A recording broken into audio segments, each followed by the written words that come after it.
അവസരം തന്നതിനും കേൾക്കാമോ? കേൾക്കാം സാർ. ഓക്കെ. ഈ കേൾക്കാം അവസരം കേൾക്കാം. തന്നതിന് ഒത്തിരി നന്ദിയുണ്ട്. എൻ്റെ ഒരു ചെറിയ കാര്യം ഷെയർ ചെയ്തതിന് ശേഷം ഞാൻ സ്വാഗതത്തിലേക്ക് കടക്കാം.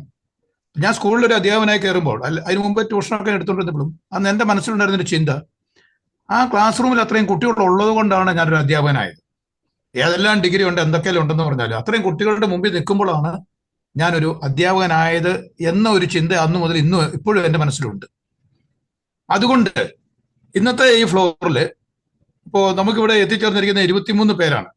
ഏതാണ്ട് ഒരു 70 സാധാരണ എല്ലാ ദിവസവും നമുക്ക് കാണുന്നുമുണ്ട്. അതുകൊണ്ട് ഞാൻ ഇന്നത്തെ ദിവസം ആദ്യമായി ഈ എത്തിച്ചേർന്നവരെയും എത്തിച്ചേരാനുള്ളവരെയും ഊഷ്മളമായി ഈ ഫ്ലോറിലേക്ക് സ്വാഗതം ചെയ്യുന്നു. തുടർന്ന് നമ്മുടെ കോർഡിനേറ്റേഴ്സാണ്. കോർഡിനേറ്റേഴ്സ് ആയിട്ടുള്ള എല്ലാവരുടെയും പേര് എനിക്ക് കൃത്യമായിട്ട് മനോജ് സാറ്, പിന്നെ ഉസ്മാൻ ജി സാറ്, പിന്നെ നമ്മുടെ ശ്രീ സാർ, ഇങ്ങനെ കുറെ പേര് ഇത് വന്നിട്ടുള്ള പരിചയമാണ് എനിക്കുള്ളൂ. അതുകൊണ്ട് കോർഡിനേറ്റേഴ്സ് ആയിട്ടുള്ള അവരെയും, അതായത് അവരില്ലെങ്കിൽ ഈ പ്രോഗ്രാംസ് ഒന്നും നടക്കുകയില്ല, ഈ പ്രോഗ്രാമുകളൂടെ ഉണ്ടാവുകയില്ല എന്നുള്ളതാണ്. അതുകൊണ്ട് അവരെ പ്രത്യേകമായി ഊഷ്മളമായി ഈ ഫ്ലോറിലേക്ക് സ്വാഗതം ചെയ്യുന്നു. അതോടൊപ്പം നമ്മുടെ യെല്ലോ പ്രസിഡൻസ്, അവരെ എനിക്ക് അത്ര പ്രത്യേകമായിട്ട് എനിക്ക് അറിഞ്ഞുകൂടാ, എന്നാലും അവരെ എല്ലാവരെയും ഹാർദവമായിട്ട് ഊഷ്മളമായി ഈ ഫ്ലോറിലേക്ക് സ്വാഗതം ചെയ്യുന്നു. അടുത്തതായി ഇന്നേ ദിവസം നമുക്ക് ട്രെയിനറായി വന്നിട്ടുള്ള ജിഷ, പ്രിയേഷിന്റെ ജിഷ. അപ്പോ അവരെയും, ഇന്നത്തെ നമ്മുടെ topic daily life and self care ആണ്. അപ്പൊ അതുകൊണ്ട് അവരെയും ഹാർദവമായി ഊഷ്മളമായി ഞാൻ ഈ ഫ്ലോറിലേക്ക് സ്വാഗതം ചെയ്യുന്നു. ക്ലാസ് ഏറ്റവും മനോഹരമായിരിക്കാനുള്ള എല്ലാ അനുഗ്രഹവും ഉണ്ടാകട്ടെ എന്ന് ആഗ്രഹിക്കുന്നു. അവസാനമായി എന്നെ ഇന്നിവിടെ വന്നപ്പോൾ ഞാൻ രേഖാ മാഡത്തിനോട് ചോദിച്ചു വാങ്ങിയതാണിത്. കാരണം ഇതൊരു റിവേഴ്സ് ഓർഡറാണ് ഞാൻ ഇന്ന് കാണിച്ചത്, എനിക്കറിയാം. ഞാൻ ആദ്യം തന്നെ മാഡത്തിനോട് പറഞ്ഞു എന്നെ വഴക്ക് പറയരുതെന്ന് ഞാൻ പറഞ്ഞിട്ടുണ്ട്. എന്നാലും കാരണം ഇത്രയും പേര് ഇവിടെ ഉള്ളത് കൊണ്ടാണ് ഇപ്പൊ ഞാൻ ഈ പറഞ്ഞ സ്വാഗതം അവർക്കൊക്കെ ഉണ്ടായത്. അതുകൊണ്ടാണ് ഞാൻ ആദ്യം അങ്ങനെ തുടങ്ങിയത്. എനിവേ, ഇന്നത്തെ ചെയർമാൻ രേഖ മാഡത്തിന് ഞാൻ ഈ ഫ്ലോറിലേക്ക് പ്രത്യേകമായി ഊഷ്മളമായി സ്വാഗതം ചെയ്യുന്നു. And over to chairman Rekha madam. Thank you. Thank you sir, thank you. ഇന്നത്തെ ദിവസം ഒരു മനോഹരമായ വെൽക്കം കൊണ്ട് മനോഹരമാക്കി തരുന്ന ബേബി സാറിന് വളരെയധികം നന്ദിയുണ്ട്. ഇനി നമുക്ക് നമ്മുടെ ട്രെയിനർക്ക് പോവുകയാണെന്നുണ്ടെങ്കിൽ, എനിക്ക് കഴിഞ്ഞ 2 വർഷമായിട്ട് നമ്മുടെ JCI മെമ്പർ ആയിരുന്നു. നമ്മുടെ സത്യം പറഞ്ഞാൽ എനിക്ക് ജിഷ ട്രെയിനിങ് എടുക്കുന്ന വിവരമൊന്നും സത്യം എനിക്ക് അറിയില്ല. ഇപ്പൊ അടുത്ത ദിവസങ്ങളിലാണ് ഇൻസ്റ്റയിലും യൂട്യൂബിലും ഒക്കെ ഇങ്ങനെ ഓരോ കുഞ്ഞു കുഞ്ഞു വീഡിയോസ് കണ്ടപ്പോ, ഈശ്വര, എന്റെ മുന്നിലുള്ള ജിഷ ഇത്രയും നന്നായിട്ട് ട്രെയിനിങ് എടുക്കുന്ന ഒരു കുട്ടിയായിട്ട് ഞാൻ എന്റെ ജിഷേനെ കോണ്ടാക്ട് ചെയ്തില്ല എന്നുള്ള ഒരു തോട്ട് എനിക്ക് ഉണ്ടായത്. അപ്പൊ എന്താ വെച്ചാല് ഞാന് അങ്ങനെ ശ്രദ്ധിച്ചില്ല.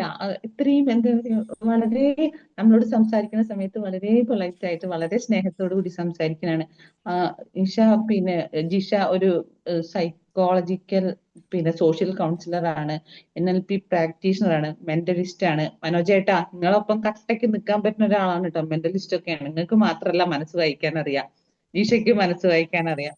അപ്പൊ ഇത്രയും കഴിവുകളുള്ള സുന്ദരി ആയിട്ടുള്ള നമ്മുടെ ഇന്നത്തെ ട്രെയിനറെ നമുക്കൊക്കെ അല്ലെ കണ്ടിരിക്കാൻ നല്ലൊരു മുഖം ഉണ്ടെങ്കിൽ നമുക്ക് ട്രെയിനിങ് കേട്ടിരിക്കാനും നല്ല രസമാണ്. അപ്പൊ നമുക്ക് ഇന്നത്തെ ട്രെയിനറെ സ്നേഹത്തോടു കൂടി ഫ്ലോറിലേക്ക് സ്വാഗതം ചെയ്യാം. Jisha ma'am, the floor is yours. Thank you madam. Good morning,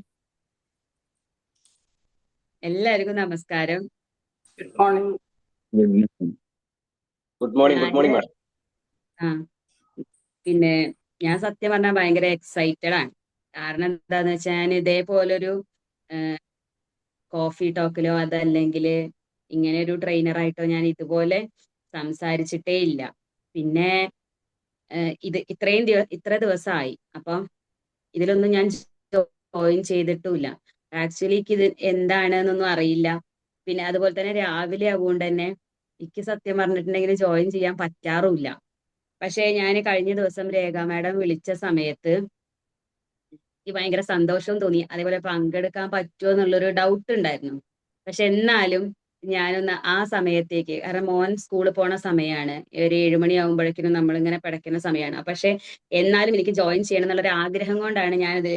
സത്യത്തില് ട്രെയിനർ എന്നുള്ള ഒരു ഇതിലല്ല, നമ്മൾ രാവിലെ ചായയൊക്കെ കുടിക്കുമ്പോൾ കുറച്ച് നല്ല വർത്താനമൊക്കെ ഉണ്ടെങ്കിൽ തന്നെ നമുക്ക് ഭയങ്കര സന്തോഷവും പിന്നെ ചായയുടെ ചൂടാറും. പക്ഷെ നമ്മള് നല്ല രീതിയിൽ കുറെ സംസാരിച്ചു കഴിഞ്ഞിട്ടുണ്ടെന്നുണ്ടെങ്കിൽ അതിന്റെ ചൂട് ആ ദിവസം മുഴുവൻ നിലനിൽക്കും എന്നുള്ളതാണ്. അപ്പൊ കുറെ ആൾക്കാരെ കാണും ചെയ്യുക, അതേപോലെ തന്നെ അവരോടൊക്കെ സംസാരിക്കുകയും ചെയ്യുക, അവര് പറയുന്നതൊക്കെ കേൾക്കുകയും ചെയ്യുക. ഞാൻ വന്ന് ജോയിൻ ചെയ്തിട്ട് ഇത്രയും നേരങ്ങളൊക്കെ എന്തൊക്കെയാണ് പറയണത് എന്നൊക്കെ ഉള്ളത് കേൾക്കുമായിരുന്നു. എന്തായാലും ഭയങ്കര സന്തോഷം. രാവിലെ തന്നെ 30-30ഓളം ആൾക്കാര് ഒരുമിച്ച് കൂടി ഇങ്ങനെ ഒരു ഫ്ലോറിലാണെന്നുണ്ടെങ്കിലും കൂടി സംസാരിക്കുക എന്ന് പറയുന്നത് വലിയൊരു രസമുള്ള ഒരു കാര്യം തന്നെയാണ്. അപ്പോ ഈ മാഡം എൻ്റെ അടുത്ത് ചോദിച്ചു എന്തിനെ കുറിച്ചിട്ടാണ് സംസാരിക്കുക എന്ന് ചോദിച്ചപ്പോ ഞാൻ ആദ്യം പറഞ്ഞു മാഡത്തിനോട്, മാഡം ഇഷ്ടമുള്ള ഒരു ടോപ്പിക്ക് പറഞ്ഞോളൂ, ഞാൻ അത് വെച്ചിട്ട് സംസാരിച്ച് നോക്കാന്നൊക്കെ പറഞ്ഞു. പിന്നെ എനിക്ക് തോന്നി daily life and self care, അതിനെ കുറിച്ച് സംസാരിക്കാന്ന്. അതിന്റെ കാരണം എന്താന്ന് വെച്ചിട്ടുണ്ടെങ്കിൽ ഞാനത് ആലോചിച്ച് പറഞ്ഞതാണ്. അതിന്റെ കാരണം എന്താ വെച്ചാൽ ഞാനിങ്ങനെ എന്താ പറയാ ഓടിപ്പടച്ചിങ്ങനെ നടക്കും. വീട്, ഹസ്ബൻഡ്, അമ്മ, 2 കുട്ടികൾ എന്നൊക്കെ പറഞ്ഞിട്ട്, അതുപോലെ സ്കൂള്, ഓഫീസ് എന്നൊക്കെ പറഞ്ഞ എല്ലാവരും പോലെ തന്നെ അങ്ങനെ ഓടും. പക്ഷെ ഞാൻ തീരെ സെൽഫ് കെയർ ചെയ്യാത്ത ഒരാളായിരുന്നു. പക്ഷെ ഇപ്പൊ കുറച്ച് കാലമായിട്ട് നല്ലോണം ശ്രദ്ധിക്കണം എന്നൊരു ആഗ്രഹമൊക്കെ ഉണ്ട്. ഇഷ്ടമുള്ള കാര്യങ്ങളൊക്കെ ചെയ്യണം എന്നൊക്കെ ആഗ്രഹമൊക്കെ ഉണ്ട്. അപ്പൊ ഞാൻ നിങ്ങളുടെ അടുത്ത് റിക്വസ്റ്റ് ചെയ്യണത്, ഞാൻ പറയണത് ഇതിലെങ്ങനെയാണ് സംവദിക്കാറുള്ളത് എന്ന് എനിക്കറിയില്ല. ഞാൻ പറയണത് കേൾക്കുക മാത്രമല്ല, ഈ പറഞ്ഞ പോലെ എനിക്കും എന്തെങ്കിലുമൊക്കെ പുതിയതായിട്ട് കിട്ടും, മോട്ടിവേറ്റഡ് ആവും എന്നൊക്കെ ഉള്ള ഒരു ഇതിലാണ് ഞാനും വന്നിരിക്കുന്നത്. എന്തായാലും എന്നെ ക്ഷണിച്ചതിൽ ആദ്യമേ തന്നെ എന്റെ സന്തോഷം ഞാൻ അറിയിക്കുകയാണ്. രേഖ മാഡത്തിനോട് ഒത്തിരി താങ്ക്സ് ഉണ്ട്. അതേപോലെ തന്നെ നമുക്ക് തുടങ്ങാം. ഞാൻ ഇന്ന് ഇങ്ങോട്ട് എന്റെ ഹസ്ബൻഡിന്റെ ഓഫീസിലാണ് ഞാൻ ഇരിക്കുന്നത് കേട്ടോ. വീട്ടില് മക്കളുടെ കൊച്ചപ്പാട് ഉണ്ടാവുകൊണ്ട് ഇങ്ങോട്ട് പോന്നതാണ്.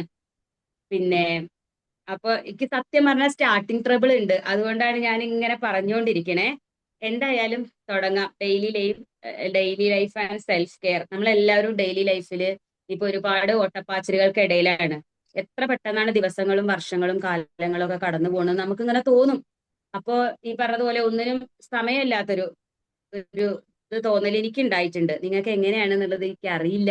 ചിലര് പറയും സമയമില്ലാന്ന് പറയാൻ പാടില്ല എന്ന്. ശരിയാണ്, അതൊരു നെഗറ്റീവ് വേർഡാണ്. ദൈവം എല്ലാവർക്കും ഒരേപോലെ കൊടുത്തിരിക്കുന്നത് സമയം തന്നെയാണ്. ആ ഒരു 24 മണിക്കൂറിനുള്ളിൽ നമുക്ക് ചെയ്യാനുള്ളതൊക്കെ കൃത്യമായിട്ട്, ഭംഗിയായിട്ട്, വെടിപ്പായിട്ട് ചെയ്യുക എന്നുള്ളത് ഒരു ആർട്ടാണ്. അതേപോലെ തന്നെ നല്ലൊരു കലയാണ് നല്ല രീതിയിൽ സംസാരിക്കുക എന്നുള്ളത്. മറ്റൊരാൾക്ക് ബുദ്ധിമുട്ടാകാത്ത രീതിയിൽ സംസാരിക്കുക എന്നുള്ളത് അതും വലിയൊരു കല തന്നെയാണ്, മറ്റുള്ളവരെ മനസ്സ് വേദനിപ്പിക്കാതെ. അപ്പൊ എന്റെ ജോലി എന്ന് പറയുന്നത് കൗൺസിലിംഗ് ആണ്. കൗൺസിലിംഗ് ഞാൻ എടുത്തത് ഈ പറഞ്ഞതുപോലെ നമ്മളുടെ വാക്കുകൊണ്ടോ അല്ലെങ്കിൽ ഒരു നോട്ടം കൊണ്ടോ. കമ്മ്യൂണിക്കേഷൻ എന്ന് പറയുന്നത് സംസാരം മാത്രമല്ല, നമ്മളുടെ ഒരു ചലനം പോലും ഒരു കമ്മ്യൂണിക്കേഷൻ ആണ്. ആ ഒരു നോട്ടം കൊണ്ടോ അല്ലെങ്കിൽ നമുക്കൊന്ന് അടുത്തിരുന്ന് കഴിഞ്ഞാലോ നമുക്കൊരു സമാധാനം കൊടുക്കാൻ പറ്റുന്നുണ്ടെങ്കിൽ അത് വലിയൊരു കാര്യം തന്നെയാണ്.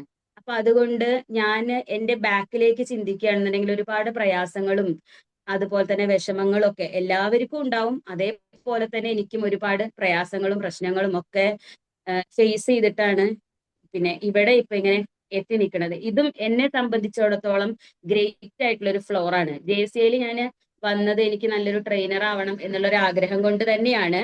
പക്ഷെ എനിക്ക് എന്തുകൊണ്ടോ അതിൽ എപ്പോഴും ആക്റ്റീവ് ആവാനും പറ്റുന്നില്ല. അതേപോലെ തന്നെ അതിൽ കുറച്ച് പ്രയാസമുണ്ട് കേട്ടോ. ആക്റ്റീവ് ആവാനും പറ്റണില്ല. അതേപോലെ തന്നെ ഒന്നോ രണ്ടോ ട്രെയിനിങ്ങുകളാണ് ഞാൻ അറ്റൻഡ് ചെയ്തിട്ടുള്ളത്. അതെനിക്ക് വലിയൊരു റിസോഴ്സ് ആയിട്ട് എനിക്ക് കിട്ടുകയും ചെയ്തു. കാരണം ഞാൻ ക്ലാസ്സിനൊക്കെ പോകുന്ന സമയത്ത് ഈ പറഞ്ഞ പോലെ അതിൽ നിന്ന് കിട്ടിയ കാര്യങ്ങളൊക്കെ കൊടുക്കാറുണ്ട്. അപ്പോ ഞാൻ എന്നെ കുറിച്ച് ഇങ്ങനെ ചിന്തിച്ചു. ഇന്ന് ഞാൻ എന്റെ റോഡിന്റെ തൊട്ടപ്പുറത്താണ് വീട്, തൊട്ടിപ്പുറത്താണ് ഹസ്ബൻഡിന്റെ ഓഫീസ്. അപ്പൊ ഞാൻ പോന്നപ്പോ ഞാൻ വെറുതെ വിചാരിച്ചു, ഇങ്ങനെ കുറച്ച് നമുക്ക് പാസ്റ്റ് നമ്മൾ വെറുതെ ഇങ്ങനെ കുറെ ഇഷ്ടമില്ലാത്തത് ആലോചിക്കേണ്ടെന്ന് പറയും. അപ്പൊ ഞാൻ വിചാരിച്ചു ഈ പാസ്റ്റ് കൊണ്ട് നമുക്ക് ശരിക്ക് പാസ്റ്റിൽ കിട്ടുന്ന ഓരോ നിമിഷങ്ങളും, അത് സങ്കടം ആയിക്കോട്ടെ, സന്തോഷം ആയിക്കോട്ടെ, ഫ്രസ്ട്രേഷൻ ആയിക്കോട്ടെ, സ്ട്രെസ് ആയിക്കോട്ടെ, എന്തോ ആയിക്കോട്ടെ, ആ കിട്ടുന്നതൊക്കെ ശരിക്കും നമുക്കൊരു റിസോഴ്സ് ആണ്. തിരിഞ്ഞു നോക്കുമ്പോൾ റിസോഴ്സ് ആണ് എന്ന് പറയാൻ കാരണം നമ്മൾ അതിനെയൊക്കെ അതിജീവിച്ചുകൊണ്ടാണ് സത്യം പറഞ്ഞിട്ടുണ്ടെങ്കിൽ ഈ ഒരു പ്രസന്റ് ലൈഫിൽ നമ്മൾ ജീവിച്ചുകൊണ്ടിരിക്കുന്നത്. അപ്പൊ അതൊക്കെ നമുക്ക് റിസോഴ്സ് ആണെന്ന് പറയാൻ കാരണം അതിനെയൊക്കെ നമുക്ക് അതിജീവിക്കാനുള്ള ഒരു കരുത്ത് നമ്മൾ സ്വയം ആർജിച്ചെടുത്തിട്ടുണ്ട് എന്നുള്ളതാണ്. സ്വയം ആർജിക്കുക എന്ന് പറഞ്ഞിട്ടുണ്ടെങ്കിൽ നമ്മളെ സപ്പോർട്ട് ചെയ്യുന്നവരുണ്ടായിരിക്കും, ഒപ്പോസ് ചെയ്യുന്നവരുണ്ടായിരിക്കും, അവർക്കൊക്കെ നന്ദിയാണ് നമ്മൾ പറയേണ്ടത്. അതുപോലെ തന്നെ ഞാൻ എപ്പോഴും ഈ സെൽഫ് അവയർനെസ്സിനെ കുറിച്ച് സംസാരിക്കും. നിങ്ങളൊക്കെ ട്രെയിനേഴ്സ് ഉണ്ടായിരിക്കും ഇതില്. അപ്പൊ നമ്മൾ സെൽഫ് അവയർനെസ്സിനെ കുറിച്ചിട്ട്, ലൈഫ് സ്കില്ലിനെ കുറിച്ചിട്ടൊക്കെ പറയും. അപ്പൊ ഞാൻ ഇന്ന് ആദ്യം വിചാരിച്ചത് എന്റെ ലൈഫിൽ എനിക്ക് ഏറ്റവും സന്തോഷം തന്നിട്ടുള്ള ഒരു മൊമെന്റ് ഏതാണ് എന്നുള്ളത് ഞാനിങ്ങനെ ആലോചിച്ചു. അതേപോലെ തന്നെ I am proud of myself, അത് ഞാൻ ആലോചിച്ചു. അപ്പോ ഇതേപോലെ തന്നെ ഇന്ന് രാവിലെ തുടങ്ങുന്ന സമയത്ത് നമുക്ക് ഏറ്റവും നല്ലൊരു ഓർമ്മയോട് കൂടിയിട്ട് സ്റ്റാർട്ട് ചെയ്യാം എന്നാണ് ഞാൻ വിചാരിച്ചത്. നിങ്ങൾക്ക് എല്ലാവർക്കും ഇതുപോലെ I am proud of myself because എന്താണ് കാരണം എന്ന് വെറുതെ ഒന്ന് കമന്റ് ബോക്സിൽ ഒന്ന് ടൈപ്പ് ചെയ്തിടാൻ പറ്റുമോ?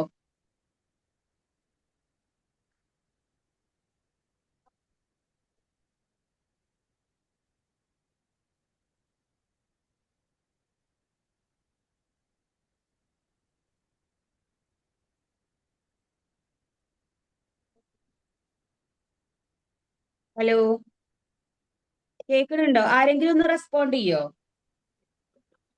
മാഡം എന്താ പറഞ്ഞു ഒന്നുകൂടി പറയും മാം. റെസ്പോണ്ട് ചെയ്തുകൊണ്ടിരിക്കുന്നുണ്ട്. ഞാൻ പറയണത് മുഴുവൻ വ്യക്താണോ? വ്യക്തമാണ് വ്യക്തമാണ്. വ്യക്താണ്. വരുന്നുണ്ട്, മെസ്സേജ് വരുന്നുണ്ട്. I am proud of myself because എന്താണ് അതിന്റെ റീസൺ എന്നൊന്ന് just എഴുതിയിടാമോ?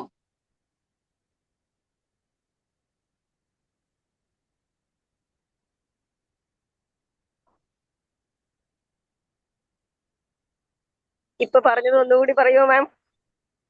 I am proud of myself, ഞാൻ എന്നിൽ ഭയങ്കര പ്രൗഡാണ് എന്ന് തോന്നാനുള്ള ഒരു കാരണം ഒരു ഒറ്റ വേർഡിലോ അല്ലെങ്കിൽ ഒരു സെന്റൻസിലോ ഒന്ന് മെസ്സേജ് ചെയ്തിടാൻ പറ്റുമോ?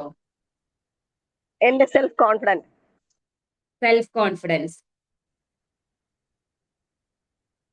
പിന്നെ വേറെ ആരെങ്കിലും? കടമില്ല, മെസ്സേജ് ലോണുകൾ വന്നിട്ടുണ്ട് ഇല്ലാത്ത മാം. ഒരു ജീവിതം. ഒരുപാട് മെസ്സേജ് വന്നിട്ടുണ്ട്.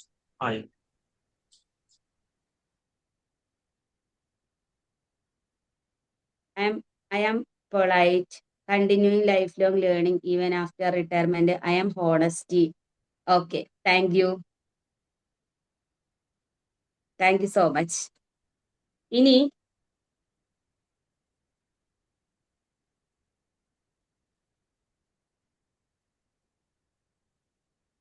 വേറൊന്ന് ഈ പറഞ്ഞതുപോലെ ഇപ്പൊ I am proud of myself, ഞാൻ എന്നിൽ വളരെ പ്രൗഡാണ്. അപ്പൊ ഞാൻ ഇങ്ങനെ വിചാരിച്ചു, ഞാൻ വളരെ കോപ്പറേറ്റ് ചെയ്യുന്ന ഒരു വ്യക്തിയാണ്. അപ്പുറത്തിരിക്കുന്ന ആളുമായിട്ട് എങ്ങനത്തെ ആൾക്കാരാണെന്നുണ്ടെങ്കിലും നല്ല രീതിയിൽ കോപ്പറേറ്റ് ചെയ്യാനായിട്ട് ശ്രമിക്കാറുണ്ട്. പോസിറ്റീവായിട്ട് ശ്രമിക്കുക എന്നല്ല, നമ്മൾ കുറെ ശ്രമിച്ചു കഴിഞ്ഞാലല്ലേ അതിൽ നമുക്കൊന്ന് എസ്റ്റാബ്ലിഷ്ഡ് ആവാൻ പറ്റുള്ളൂ. അപ്പൊ അതേപോലെ തന്നെ അപ്പുറത്ത് എങ്ങനെയൊക്കെ സാഹചര്യം വന്നു കഴിഞ്ഞാലും ഞാൻ അതിനെയൊക്കെ ഇങ്ങനെ വളരെ പോസിറ്റീവായിട്ട് ഉൾക്കൊള്ളാൻ ശ്രമിക്കാറുണ്ട് എന്നുള്ളതാണ് എനിക്ക് ഇന്ന് പോന്നപ്പോ, ഞാൻ ഇന്നാണ് അത് ആലോചിച്ചത് കേട്ടോ.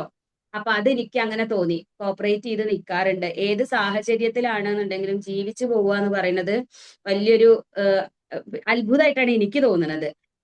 എല്ലാവർക്കും എങ്ങനെയാണെന്ന് അറിയില്ല, പക്ഷെ എവിടെ കൊണ്ടിട്ട് കഴിഞ്ഞാലും നമ്മൾ ആ ഒരു സാഹചര്യവുമായിട്ട് coping with emotion and coping with stress നമ്മളെ ലൈഫ് സ്കില്ലിൽ ഒന്നാണ്. അപ്പൊ അത് ഞാൻ പരമാവധി ഞാൻ എന്നിൽ ഉണ്ടാക്കാൻ ഞാൻ ശ്രമിക്കാറുണ്ട്. അതുപോലെ തന്നെ നമുക്ക് എല്ലാവർക്കും ഈ പറഞ്ഞതുപോലെ എന്തെങ്കിലുമൊക്കെ മാനസികമായിട്ട് ബുദ്ധിമുട്ടുകളോ വിഷമങ്ങളോ അതുപോലെ തന്നെ പ്രയാസങ്ങളോ ഒക്കെ ഫേസ് ചെയ്യാറുണ്ട് നമ്മൾ ഓരോ ദിവസവും. ഇപ്പൊ ഒരു ദിവസം എന്ന് പറഞ്ഞാൽ എത്ര പെട്ടെന്നാണ് പോവുക എന്നറിയില്ല. അപ്പൊ ഓരോ ദിവസവും ഇപ്പൊ ഞാൻ ഈ ഒരു ഫീൽഡിൽ ഇരിക്കുന്നത് കൊണ്ടാണോ എന്നെനിക്കൊരു സംശയമുണ്ട്. കാരണം മുന്നിൽ വരുന്ന ഓരോ വ്യക്തികൾക്കും പറയാൻ ഒരുപാട് ബുദ്ധിമുട്ടിക്കുന്ന കഥകളാണ്. അപ്പൊ ഞാൻ അവരോട് പറയാറുള്ള ഒരു കാര്യം എന്ന് പറയുന്നത്, നമുക്ക് എല്ലാവരും ഈ പറഞ്ഞതുപോലെ മനസ്സിന് മുറിവേൽക്കാറുണ്ട്. അതുപോലെ തന്നെ ചിലപ്പോ നമുക്ക് തന്നെ ചില സമയത്ത് സ്വയം ഒന്ന് വേണ്ട, ഈ ജീവിതം വേണ്ട എന്നൊക്കെ ചിന്തിച്ചു ചിന്തിച്ചു പോവാറുണ്ട്. അപ്പോ അവരോട് പറയാറുള്ളത് നമ്മളെപ്പോഴും വൃക്ഷങ്ങളെ പോലെ ആവണം എന്നുള്ളതാണ്. ഈ വൃക്ഷങ്ങളുടെ ഒരു പ്രത്യേകത എന്ന് പറയുന്നത് ആ വൃക്ഷങ്ങൾ സൈലൻസിലൂടെയാണ് വളരുക. നമ്മൾ ഒരു ചെടി നട്ട് കഴിഞ്ഞിട്ടുണ്ടെന്നുണ്ടെങ്കിൽ അത് വളർന്നു കഴിയുമ്പോഴാണ് ഇത്രയും വലുതായോ, പിന്നെ അതിൽ എത്രങ്ങാനും പൂക്കളാണ് വിടരുക. അപ്പൊ അതിങ്ങനെ വളരെ സൈലൻസിലൂടെയാണ് വളരുക. അപ്പൊ നമ്മുടെ മുറ്റത്ത്, എല്ലാവരുടെ മുറ്റത്തും ഉണ്ടാവും ഏതെങ്കിലും ഒരു ചെടിയെങ്കിലും, ഒരു റോസാപ്പൂവോ അല്ലെങ്കിൽ വേറെ എന്തെങ്കിലും ഒരു കനകാംബര പൂവോ മുല്ലപ്പൂവോ ഒക്കെ. അതിന്റെ ഒരു പ്രത്യേകത എന്ന് പറഞ്ഞിട്ടുണ്ടെങ്കിൽ ഞാൻ രണ്ട് ഒരു വ്യൂ പോയിന്റിലൂടെ പറയാറുണ്ട്. ഒന്ന് മരം പോലെ ആവണം എന്ന് പറയുന്നത്, ചില സമയത്ത് നമ്മള് ഒന്ന് എന്താ പറയാ, ഒന്ന് ശാന്തമായിട്ട്, അതല്ലെങ്കിൽ ഒരു പുഴ ഇങ്ങനെ ഒഴുകിക്കൊണ്ടിരിക്കുകയാണെന്നുണ്ടെങ്കിൽ നമ്മളുടെ സന്തോഷം എന്ന് പറയുന്നത് ആന്തരികമായിട്ടുള്ള ഒരു സന്തോഷമാണ് വേണ്ടത്. അതല്ലാതെ പുറത്തേക്ക് നമ്മൾ വേറെ കുറെ ഒച്ചയും പടയിട്ട് ചിരിക്കുക എന്നുള്ളത് മാത്രമല്ല, പക്ഷെ അതിലൂടെ നമുക്ക് മെയിൻറ്റെയിൻ ചെയ്തെടുക്കാനായിട്ട് സാധിക്കും. അതല്ലാതെ ഇന്നർ ആയിട്ടുള്ള ഒരു ഹാപ്പിനെസ് കൊണ്ടുവരിക എന്ന് പറഞ്ഞിട്ടുണ്ടെന്നുണ്ടെങ്കിൽ അതിന് കുറെ പല പല ബ്ലോക്കുകൾ വന്നു കഴിഞ്ഞാലും മിനിമം ഒരു ദിവസത്തില് ഒരു അരമണിക്കൂറോ അല്ലെങ്കിൽ ഒരു 10 മിനിറ്റോ എങ്കിലും നമ്മൾ നമുക്ക് വേണ്ടിയിട്ടൊന്ന് മനസ്സ് തുറന്ന് ചിരിക്കാനും അതേപോലെ തന്നെ ഒന്ന് ഹാപ്പി ആവാനും ഒരു സമയം കണ്ടെത്തുക. അത് നമുക്ക് എന്താണോ ഇഷ്ടം, ചിലപ്പോൾ ഇഷ്ടപ്പെട്ടവരോട് സംസാരിക്കലാവാം, ഒന്ന് ഫോൺ ചെയ്യാവാം, അല്ലെങ്കിൽ ഒരു ടെക്സ്റ്റ് മെസ്സേജ് ആയിരിക്കാം, എന്തോ ആയിക്കോട്ടെ, കുറച്ച് സമയമെങ്കിലും നമുക്ക് ഇഷ്ടമുള്ള അല്ലെങ്കിൽ സന്തോഷം കിട്ടുന്ന ഒരു കാര്യം ചെയ്യാന്നുള്ളതാണ്. അപ്പൊ ഈ വൃക്ഷങ്ങളെ പോലെ ആവണം എന്ന് ഞാൻ 2 തരത്തിൽ പറയാറുണ്ട് എന്ന് പറഞ്ഞാൽ, ചില സമയത്ത് നമ്മൾ ഒന്നും കാണുക കേൾക്കുക ഒന്നും വേണ്ട, മരം പോലെ ആയിരിക്കുക, ഫിൽട്ടർ ചെയ്ത് കാണുക, ഫിൽട്ടർ ചെയ്ത് കേൾക്കുക. ഇമോഷൻസിന് ഈ പറഞ്ഞ പോലെ ചിലവർ പറയും മരം പോലെയാണ്, ഒന്നും പറഞ്ഞാൽ അങ്ങോട്ട് കേൾക്കില്ല എന്ന്. അപ്പൊ നമുക്ക് ഇഷ്ടമല്ലാത്ത ഒരു കാര്യങ്ങൾ കേൾക്കുകയോ കാണുകയോ ചെയ്യുകയാണെന്നുണ്ടെങ്കിൽ നമ്മൾ അതുപോലെ നിൽക്കണം എന്ന് ചില അവസരോചിതമായിട്ട് പറയാറുണ്ട്. മറ്റൊന്ന് എന്ന് പറഞ്ഞിട്ടുണ്ടെങ്കിൽ, നമ്മൾ ഈ പറഞ്ഞതുപോലെ എന്തെങ്കിലും തരത്തില് മാനസികമായിട്ട് ചിലപ്പോൾ മുറിവേൽക്കാറുണ്ട്, അല്ലെങ്കിൽ ഏറ്റവരാവാം, എന്തെങ്കിലും പ്രയാസങ്ങൾ വരും. പക്ഷേ ഈ ചെടി പോലെ ആവണം എന്ന് പറയുന്നത്, നമ്മളൊരു റോസാ കമ്പ് വെട്ടിക്കൊടുത്തു കഴിഞ്ഞിട്ടുണ്ടെങ്കിൽ അത് പുതിയതായിട്ട് തളിർക്കും. അതേപോലെ ഒരു മുല്ല നന്നായിട്ട് വളരണം എന്നുണ്ടെങ്കിൽ അത് ഇടയ്ക്ക് വെട്ടിക്കൊടുക്കണം. അതുപോലെ തന്നെ ഏത് ചെടികളാണെന്നുണ്ടെങ്കിൽ ഏത് മരങ്ങളാണെങ്കിലും വെട്ടിക്കൊടുത്തു കഴിഞ്ഞിട്ടുണ്ടെന്നുണ്ടെങ്കിൽ അത് അതിലേറെ ഭംഗിയായിട്ട് തളിരിട്ടിട്ടാണ് പിന്നീട് അത് വളരുക എന്നുള്ളതാ. അപ്പൊ അതുപോലെ തന്നെ നമ്മളാണ് എന്നുണ്ടെങ്കിലും നമുക്ക് ഈ പറഞ്ഞതുപോലെ എന്ത് മുറിവേറ്റ് കഴിഞ്ഞിട്ടുണ്ടെങ്കിലും കുറച്ച് ദിവസങ്ങൾ അതിനെ ഒന്ന് വെറുതെ വിടുക. അത് കഴിഞ്ഞിട്ടുണ്ടെന്നുണ്ടെങ്കിൽ നമ്മൾ പുതിയതായിട്ട് പൂക്കണം, തളിർക്കണം, കായ്ക്കണം എന്നാണ് എനിക്ക് ഈ ഒരു അവസരത്തില് പറയാനുള്ളത്. അപ്പൊ അതേപോലെ തന്നെ നമ്മൾ എല്ലാവരും ഓരോ ദിവസവും കഴിഞ്ഞു പോകുന്നത് പലർക്കും പല അനുഭവങ്ങളിലൂടെ ആയിരിക്കും. അപ്പൊ അതുകൊണ്ട് നമ്മളുടെ ഈ ഉറക്കം എന്ന് പറയുന്നത് ഒരു പാതി മരണം പോലെ തന്നെയാണ്. ഉറങ്ങി കിടക്കുമ്പോൾ നമുക്കൊന്നും പാതി മരണം പോലെയാണ് എന്ന് പറയുന്നത്. നമ്മൾ കൂടുതലൊന്നും അവിടെ ഒന്നും പ്രത്യേകിച്ച് വർക്ക് ചെയ്യണമെന്നില്ല, എല്ലാം നമ്മൾ ഉറങ്ങുകയാണ്. പിറ്റേ ദിവസം രാവിലെ നമുക്കറിയില്ല, ഡെത്ത് എന്ന് പറയുന്നത് അൺഎക്സ്പെക്റ്റഡ് ആണ്, എപ്പോ എങ്ങനെയെന്നൊന്നും പറയില്ല. അപ്പൊ ആ ഒരു പിന്നെ നമ്മളുടെ ഉറക്കം കഴിഞ്ഞ് പിറ്റേ ദിവസം ഉണരുന്നത് ശരിക്കും പറഞ്ഞിട്ടുണ്ടെങ്കിൽ പുതിയൊരു ജന്മം തന്നെയാണ്, പുതിയതായിട്ട് നമ്മൾ ജനിക്കുന്നത് പോലെ തന്നെയാണ്. അപ്പൊ ഓരോ ദിവസവും എന്ന് പറയുന്നത് പുതിയ പുതിയ കാര്യങ്ങൾ നമുക്ക് ചെയ്യാനും അതേപോലെ തന്നെ പുതിയ തീരുമാനങ്ങൾ എടുക്കാനും, നല്ല എല്ലാ ദിവസവും രാവിലെ എന്ന് പറയുന്നത് പുതിയതായിട്ട് നമ്മൾ ഫ്രഷ് ആയിട്ട് എന്തെങ്കിലും പുതിയതൊന്ന് നമ്മൾ ചെയ്യുക എന്ന് പറയുന്നത് ഏറ്റവും നല്ല മനോഹരമായിരിക്കും. അപ്പൊ അതുകൊണ്ട് തന്നെ എല്ലാവരും ഈ പറഞ്ഞതുപോലെ ഇന്നത്തെ എന്റെ ഈ മോർണിംഗ് എന്ന് പറയുന്നത് തികച്ചും വ്യത്യസ്തമാണ്. കാരണം ഇങ്ങനെ ഒരു കോഫി ടോക്കില് സംസാരിച്ചു, ഞാൻ വന്നപ്പോ തന്നെ 2-3 ആൾക്കാർ നന്നായിട്ട് സംസാരിച്ചിരിക്കുന്നതാണ് കേട്ടത്. അപ്പൊ ഇത്രയും രാവിലെ തന്നെ എനർജറ്റിക് ആയിട്ടുള്ള ഒരു മോർണിംഗ് എന്ന് പറയുന്നത് ശരിക്കും ഹാപ്പിനെസ് തന്നെയാണ്. പിന്നെ അതുപോലെ ഞാൻ ചോദിച്ചു, I am proud of myself, എന്തുകൊണ്ടാണ് എന്ന് ചോദിച്ചപ്പോൾ കുറെ പേര് കുറെ കാര്യങ്ങൾ ഇതിൽ എഴുതിയിട്ടിട്ടുണ്ടായിരുന്നു. അതുപോലെ വേറൊരു കാര്യം എന്ന് പറയുന്നത്, പലരും ചോദിക്കാറുണ്ട്, കൗൺസിലിംഗ് വരുന്ന സമയത്ത് പലരും പല പ്രയാസങ്ങൾ വരുന്ന സമയത്ത് എന്താണ് ഇതിനെ ചെയ്യേണ്ടത് എന്ന് ചോദിക്കാറുണ്ട്. അപ്പോ ഞാൻ പറയുന്നതിൽ എന്തെങ്കിലും തിരുത്തുണ്ട് എന്നുണ്ടെങ്കിൽ നിങ്ങൾക്ക് തിരുത്താട്ടോ. ഞാൻ പറയണത് ഇങ്ങനെ കേട്ടോണ്ടിരിക്കണം എന്ന് അങ്ങനെയല്ല. എന്തെങ്കിലും എതിരഭിപ്രായങ്ങളോ അല്ലെങ്കിൽ അങ്ങനെയല്ല ഇങ്ങനെയാണ് എന്ന് പറയണമെന്നുണ്ടെങ്കിൽ നിങ്ങൾക്ക് പറയാം. എല്ലാം അറിയുന്ന ഒരാളല്ല ഞാൻ. രേഖാ മേഡം പറഞ്ഞപ്പോ ഞാൻ ശരിക്കും പറഞ്ഞിട്ടുണ്ടെങ്കിൽ ക്ലാസ്സുകളും ട്രെയിനിങ്ങുകളും ഒക്കെ പോവാറുണ്ടെങ്കിലും എങ്ങനെയൊക്കെയാണെന്നുണ്ടെങ്കിലും ഈ പറഞ്ഞ പോലെ ആദ്യമായിട്ട് ഇങ്ങനത്തെ ഒരു പ്ലാറ്റ്ഫോം ഫേസ് ചെയ്യുന്ന സമയത്ത് ഉണ്ടാവുന്ന ഒരു ടെൻഷൻ എനിക്ക് ഉണ്ട്. അപ്പൊ അതുകൊണ്ട് തന്നെ എന്തെങ്കിലും അഭിപ്രായ വ്യത്യാസങ്ങൾ ഉണ്ടെങ്കിൽ നിങ്ങൾക്ക് സംസാരിക്കാം എന്നുള്ളതാണ്. അപ്പൊ ഞാൻ പറയാറുള്ളത് എന്താണെന്ന് വെച്ചാല്, കട്ട് ഓഫ് എന്ന് പറയുന്നത് നിങ്ങൾ എല്ലാവരും കേട്ടിട്ടുണ്ടായിരിക്കും. നമുക്ക് എന്തെങ്കിലും പ്രയാസങ്ങൾ ഉണ്ടെങ്കിൽ ഡെയിലി ലൈഫിൽ എന്തെങ്കിലും ബുദ്ധിമുട്ടുകളോ പ്രയാസങ്ങളോ ഫേസ് ചെയ്തിട്ട് എല്ലാവർക്കും ഉള്ളൊരു പരിപാടിയാണ് നെഗറ്റീവ് ആയിട്ടുള്ള എന്തെങ്കിലും കാര്യങ്ങൾ ഉണ്ടെന്നുണ്ടെങ്കിൽ കൂടുതൽ അത് ചിന്തിക്കുക എന്നുള്ളത്. അത് റിപ്പീറ്റഡ് ആയിട്ട് ഇങ്ങനെ റിപ്പീറ്റഡ് തോട്ട് നമുക്ക് ഏറ്റവും കൂടുതൽ വരിക നെഗറ്റീവ് തോട്ട്സ് ആണ്. പോസിറ്റീവ് തോട്ട്സും വരാറുണ്ട്, പക്ഷെ എന്നിരുന്നാൽ പോലും നമ്മൾ നെഗറ്റീവ് തോട്ട്സ് റിപ്പീറ്റഡ് ആയിട്ട് ഇങ്ങനെ ചിന്തിച്ചുകൊണ്ടേയിരിക്കും. അതുകൊണ്ട് നമുക്ക് പ്രത്യേകിച്ച് പ്രയോജനങ്ങളൊന്നുമില്ല. നമ്മൾ മാനസികമായിട്ടും ശാരീരികമായിട്ടും ടയേർഡ് ആവുക എന്നല്ലാതെ അതിൽ നിന്ന് നമുക്ക് പോസിറ്റീവായിട്ട് നമുക്കൊന്നും കിട്ടാനില്ല എന്ന് മുഴുവൻ പറയാൻ പറ്റില്ല. പക്ഷെ ചില സമയത്ത് നമ്മൾ ഇതെല്ലാം വെച്ച് പെട്ടെന്ന് ചിലപ്പോൾ നമുക്കൊരു ഉണർവോടുകൂടി പ്രതികരിക്കാനും പറ്റുന്ന ചില എക്സെപ്ഷണൽ വ്യക്തികളും ഉണ്ട്. അങ്ങനെ അല്ലാതെ നമുക്ക് ഇതുപോലെ എന്തെങ്കിലും പ്രയാസങ്ങളോ പ്രശ്നങ്ങളോ വരികയാണെന്നുണ്ടെങ്കിൽ അവിടെ പ്രയോഗിക്കാൻ പറ്റുന്ന ഒരു കാര്യമാണ് നല്ല കട്ട് ഓഫുകൾ കൊടുക്കുക എന്നുള്ളത്. അപ്പൊ നല്ല കട്ട് ഓഫ് കൊടുക്കുക എന്ന് പറയുമ്പോൾ നമുക്ക് വിതുമ്പുന്ന ഒരുപാട് മുഖങ്ങളെ നമ്മൾ കണ്ടിട്ടുണ്ടാവും. ചിലരെ നമ്മൾ എന്നും കാണുന്നുണ്ടെങ്കിലും അവർക്ക് എന്തെങ്കിലും പ്രയാസങ്ങളോ പ്രശ്നങ്ങളോ ഉണ്ടോ എന്നുള്ളത് നമുക്ക് അറിയില്ല. അതേപോലെ തന്നെ നമുക്ക് കൂടെ നിൽക്കുന്നവരായിരിക്കും, കൂടെ കാണുന്നവരായിരിക്കും, ചിരിച്ചു കളിച്ച് നടക്കുന്നവരൊക്കെ ആയിരിക്കും. പക്ഷെ ചില സമയത്ത് നമ്മൾ കേൾക്കുന്ന നെഗറ്റീവ് വാർത്തകൾ എന്ന് പറയുന്നത് വളരെ ഷോക്കിംഗ് ആണ്. അപ്പൊ നമുക്കറിയാവുന്ന, ശരിക്കും നമ്മൾ അറിയുക എന്ന് പറഞ്ഞിട്ടുണ്ടെങ്കിൽ അവരെ കൃത്യമായിട്ട് മനസ്സിലാക്കുക എന്നുള്ളതാണ്. നമ്മളെ കൃത്യമായിട്ട് മനസ്സിലാക്കുന്ന ഉൾക്കൊള്ളുന്ന ഒരാളുണ്ടെങ്കിൽ അതാണ് ഏറ്റവും വലിയ ഭാഗ്യം എന്നാണ് എനിക്ക് തോന്നുന്നത് കേട്ടോ. നമുക്ക് ഒരുപാട് ഫ്രണ്ട്സ് ഉണ്ടായിരിക്കും, ഒരുപാട് നമ്മൾ മൊമെന്റ്സ് പലരത്തും ഷെയർ ചെയ്യുന്നുണ്ടാവും.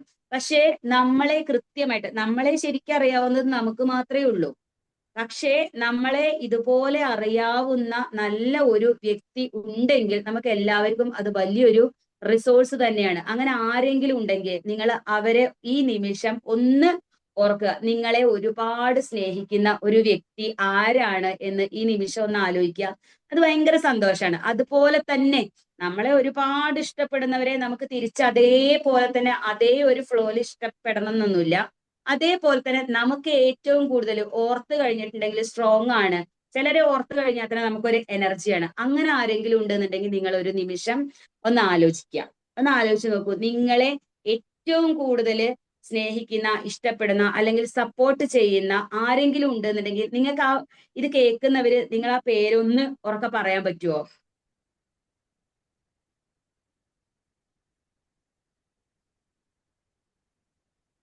ഹലോ, എല്ലാരും ഇവിടെ ഉണ്ടോ? എല്ലാരും ഇവിടെ ഉണ്ട്. ഉണ്ടോ? രേഖ മാഡം ഒന്ന് പറയോ? രേഖ മാഡത്തിനെ ഏറ്റവും ഇഷ്ടപ്പെടുന്നുണ്ട് എന്ന് തോന്നുന്ന ഒരാളുടെ പേര് പറയാൻ പറ്റുമോ? പിന്നെന്താ ഒന്ന് പറയൂ. യെല്ലോ പേഴ്സൺ ആണോ മാം ഉദ്ദേശിച്ചത്? എനിക്ക് പറയാൻ പറ്റുന്ന യെല്ലോ പേഴ്സൺ ഒന്നുമല്ല, അങ്ങനെയല്ല. നമുക്ക് ചിലരെ ഓർക്കുമ്പോ ഭയങ്കര സന്തോഷം തോന്നില്ലേ? അങ്ങനെ ഒരാളെ ഏറ്റവും എന്നെ ഇഷ്ടമുണ്ട് എനിക്ക് ഫീൽ ചെയ്യുന്ന ഒരാളല്ലേ? അതെ, സ്നേഹം എന്ന് പറയുന്നത് നമുക്കൊരു ഫീലിങ്സ് ആണല്ലോ. എനിക്ക് രേഖ മാഡത്തിന്റെ പേര് ഓർമ്മയുള്ളൂ, അതുകൊണ്ടാണ് കേട്ടോ എല്ലാവർക്കും പറയാ. നമ്മളെ ഭയങ്കര ഇഷ്ടമാണ്. ഫാമിലി ആണെന്നുണ്ടെങ്കിൽ എനിക്ക് പിന്നെ മോളെ എനിക്ക് അങ്ങനെ ഫീൽ ചെയ്യാറുണ്ട്. പിന്നെ അല്ലെങ്കിൽ എനിക്ക് വണ്ടൂരുള്ള ഒരു ഹോമിയോ ഡോക്ടർ ഉണ്ട്, ഷിഫ്ന എന്ന് പറഞ്ഞിട്ട്. ഷിഫ്ന ഡോക്ടറും ഞാനും നല്ല ഫ്രണ്ട്സ് ആണ്. പക്ഷെ എപ്പോഴും കാണുക അല്ലെങ്കിൽ എപ്പോഴും സംസാരിക്കുകയൊന്നും ഇല്ലെങ്കിൽ പോലും ആഴ്ചയിലോ രണ്ടാഴ്ചയിലോ ഒരിക്കലേ ഞങ്ങൾ മിണ്ടുള്ളൂ എന്നുണ്ടെങ്കിലും ആ ഇഷ്ടം എനിക്ക് എപ്പോഴും മനസ്സിലാവും. അതേപോലെ വേറെ ആർക്കെങ്കിലും പറയാൻ പറ്റുമോ? നമ്മളെ അല്ല, നമുക്ക് അങ്ങോട്ട്, നമുക്ക് എന്നും സ്ഥിരമായിട്ട് ആൾക്കാരെ കാണാറുണ്ടാവും. പക്ഷെ എന്നിരുന്നാലും ആ കൂട്ടത്തിൽ നമുക്ക് ഏറ്റവും ഫേവറേറ്റ് ആയിട്ടുള്ള ഒരാളെ ഈ ഒരു നല്ല പ്രഭാതത്തിൽ ഒന്ന് ഓർക്കാൻ പറ്റുമോ? എല്ലാവർക്കും ഓർക്കാം, പക്ഷെ ആരെങ്കിലും ഒരാളൊന്ന് പറയോ? മാഡം, എന്റെ ഒരു സുഹൃത്താണ് ജോയി എന്ന് പറയും. ഇവിടെ പിന്നെ ഒരു 10-12 കിലോമീറ്റർ അകലെയാണ് അദ്ദേഹത്തിന്റെ വീട്. അപ്പൊ ഇതില് എനിക്ക് ഏറ്റവും ഇഷ്ടമുള്ള കാര്യം എന്തെന്ന് ചോദിച്ചാല് അദ്ദേഹത്തിന് സ്ട്രോക്ക് വന്നു കഴിഞ്ഞ 2 വർഷം മുമ്പ്. അങ്ങനെ അദ്ദേഹം കിടപ്പിലായി പോയി. പിന്നെ ഇപ്പം വീൽ ചെയറിലൊക്കെ അങ്ങോട്ട് മൂവ് ചെയ്യാൻ കഴിയുന്നുണ്ട്. അപ്പൊ ഞാൻ ഒരു വീക്കിലി ഒരു പാലിയേറ്റീവ് വോൾഡർ എന്ന നിലയ്ക്കും കൂടി ഞാൻ മിക്കവാറും വീക്കിലി ഒരു വിത്തിൻ 2 വീക്സ് ഞാൻ അദ്ദേഹത്തെ കാണാറുണ്ട്. രാവിലെ പോവും, അദ്ദേഹം എണീക്കണമെങ്കിൽ തന്നെ ഒരു 10 മണിയൊക്കെ ആകും. അപ്പോഴത്തേനും ചെന്ന് കഴിഞ്ഞാൽ ഒരു 2 മണിക്കൂറൊക്കെ ആനുകാലികമായ ഏത് കാര്യങ്ങളും സംസാരിച്ചുകൊണ്ടിരിക്കും. വളരെ ഒരു സന്തോഷകരമായ സമയം, നമ്മളാ സമയം പോകുന്ന അറിയൂല. ജോയി അദ്ദേഹം ഒരു ടെക്നീഷ്യനാണ്. പണ്ട് റേഡിയോ ഒക്കെ വന്ന ഒരു കാലഘട്ടം ഇങ്ങോട്ട് എല്ലാ കാര്യങ്ങളും ചെയ്തുകൊണ്ടിരുന്ന ഒരു മനുഷ്യനായിരുന്നു. ഇപ്പോ അദ്ദേഹം 74 വയസ്സ് പ്രായമുണ്ട്. പക്ഷെ ഇപ്പം വീൽ ചെയർ വേണമെന്നേ ഉള്ളൂ. ഓക്കെ, എന്നാലും അദ്ദേഹത്തോട് സംസാരിക്കാൻ നമുക്ക് ഒത്തിരി സന്തോഷം തോന്നുന്നു. Thank you. ഓക്കെ, അതുപോലെ ഞാൻ വേറൊരു ക്വസ്റ്റ്യൻ കൂടി ചോദിക്കുകയാണ്. നമുക്ക് സന്തോഷങ്ങളൊക്കെ ഷെയർ ചെയ്യാൻ പറ്റും, ഒരുപാട് കാര്യങ്ങൾ സംസാരിക്കാറുണ്ട്. നമുക്ക് വല്ലാത്തൊരു സങ്കടം വന്നു, പെട്ടെന്ന് ഒരാളെ നമ്മൾ ഫോൺ ചെയ്യണമെന്ന് തോന്നിക്കഴിഞ്ഞിട്ടുണ്ടെങ്കിൽ ആരെ വിളിക്കും? കാശ് കാര്യങ്ങളൊന്നുമല്ല, നമുക്കൊരു വല്ലാത്ത വിഷമം വന്നു കഴിഞ്ഞു, ആ ഒരു ഡിഫിക്കൽട്ട് സിറ്റുവേഷനിൽ നമുക്കൊരു മനസ്സിനൊരു സുഖം കിട്ടാൻ നമ്മൾ ആരെ വിളിക്കും? ഈ പറയുന്ന ഫ്രണ്ട്സ് ഒന്നും ആയിരിക്കണം എന്നില്ല, അങ്ങനെ ആരെ വിളിക്കും? വൈഫുണ്ട് ഹസ്ബൻഡിനെ പറയാം. ഹസ്ബൻഡിനെ അമ്മ. വിളിക്കും, വൈഫിനെ വിളിച്ചു കഴിഞ്ഞാൽ തീരുമാനം കേൾക്കും. എനിക്ക് എന്റെ മകള് തന്നെയാ. മകള്. ഇപ്പൊ ഞാൻ ഈ ചോദിച്ചത് എന്തിനാണെന്നറിയോ? നമ്മള് പലപ്പോഴും ചിലപ്പോ രാവിലെ തന്നെ ചിലപ്പോ ഇവരെയൊന്നും ഓർക്കാറൊന്നും ഉണ്ടാവില്ല.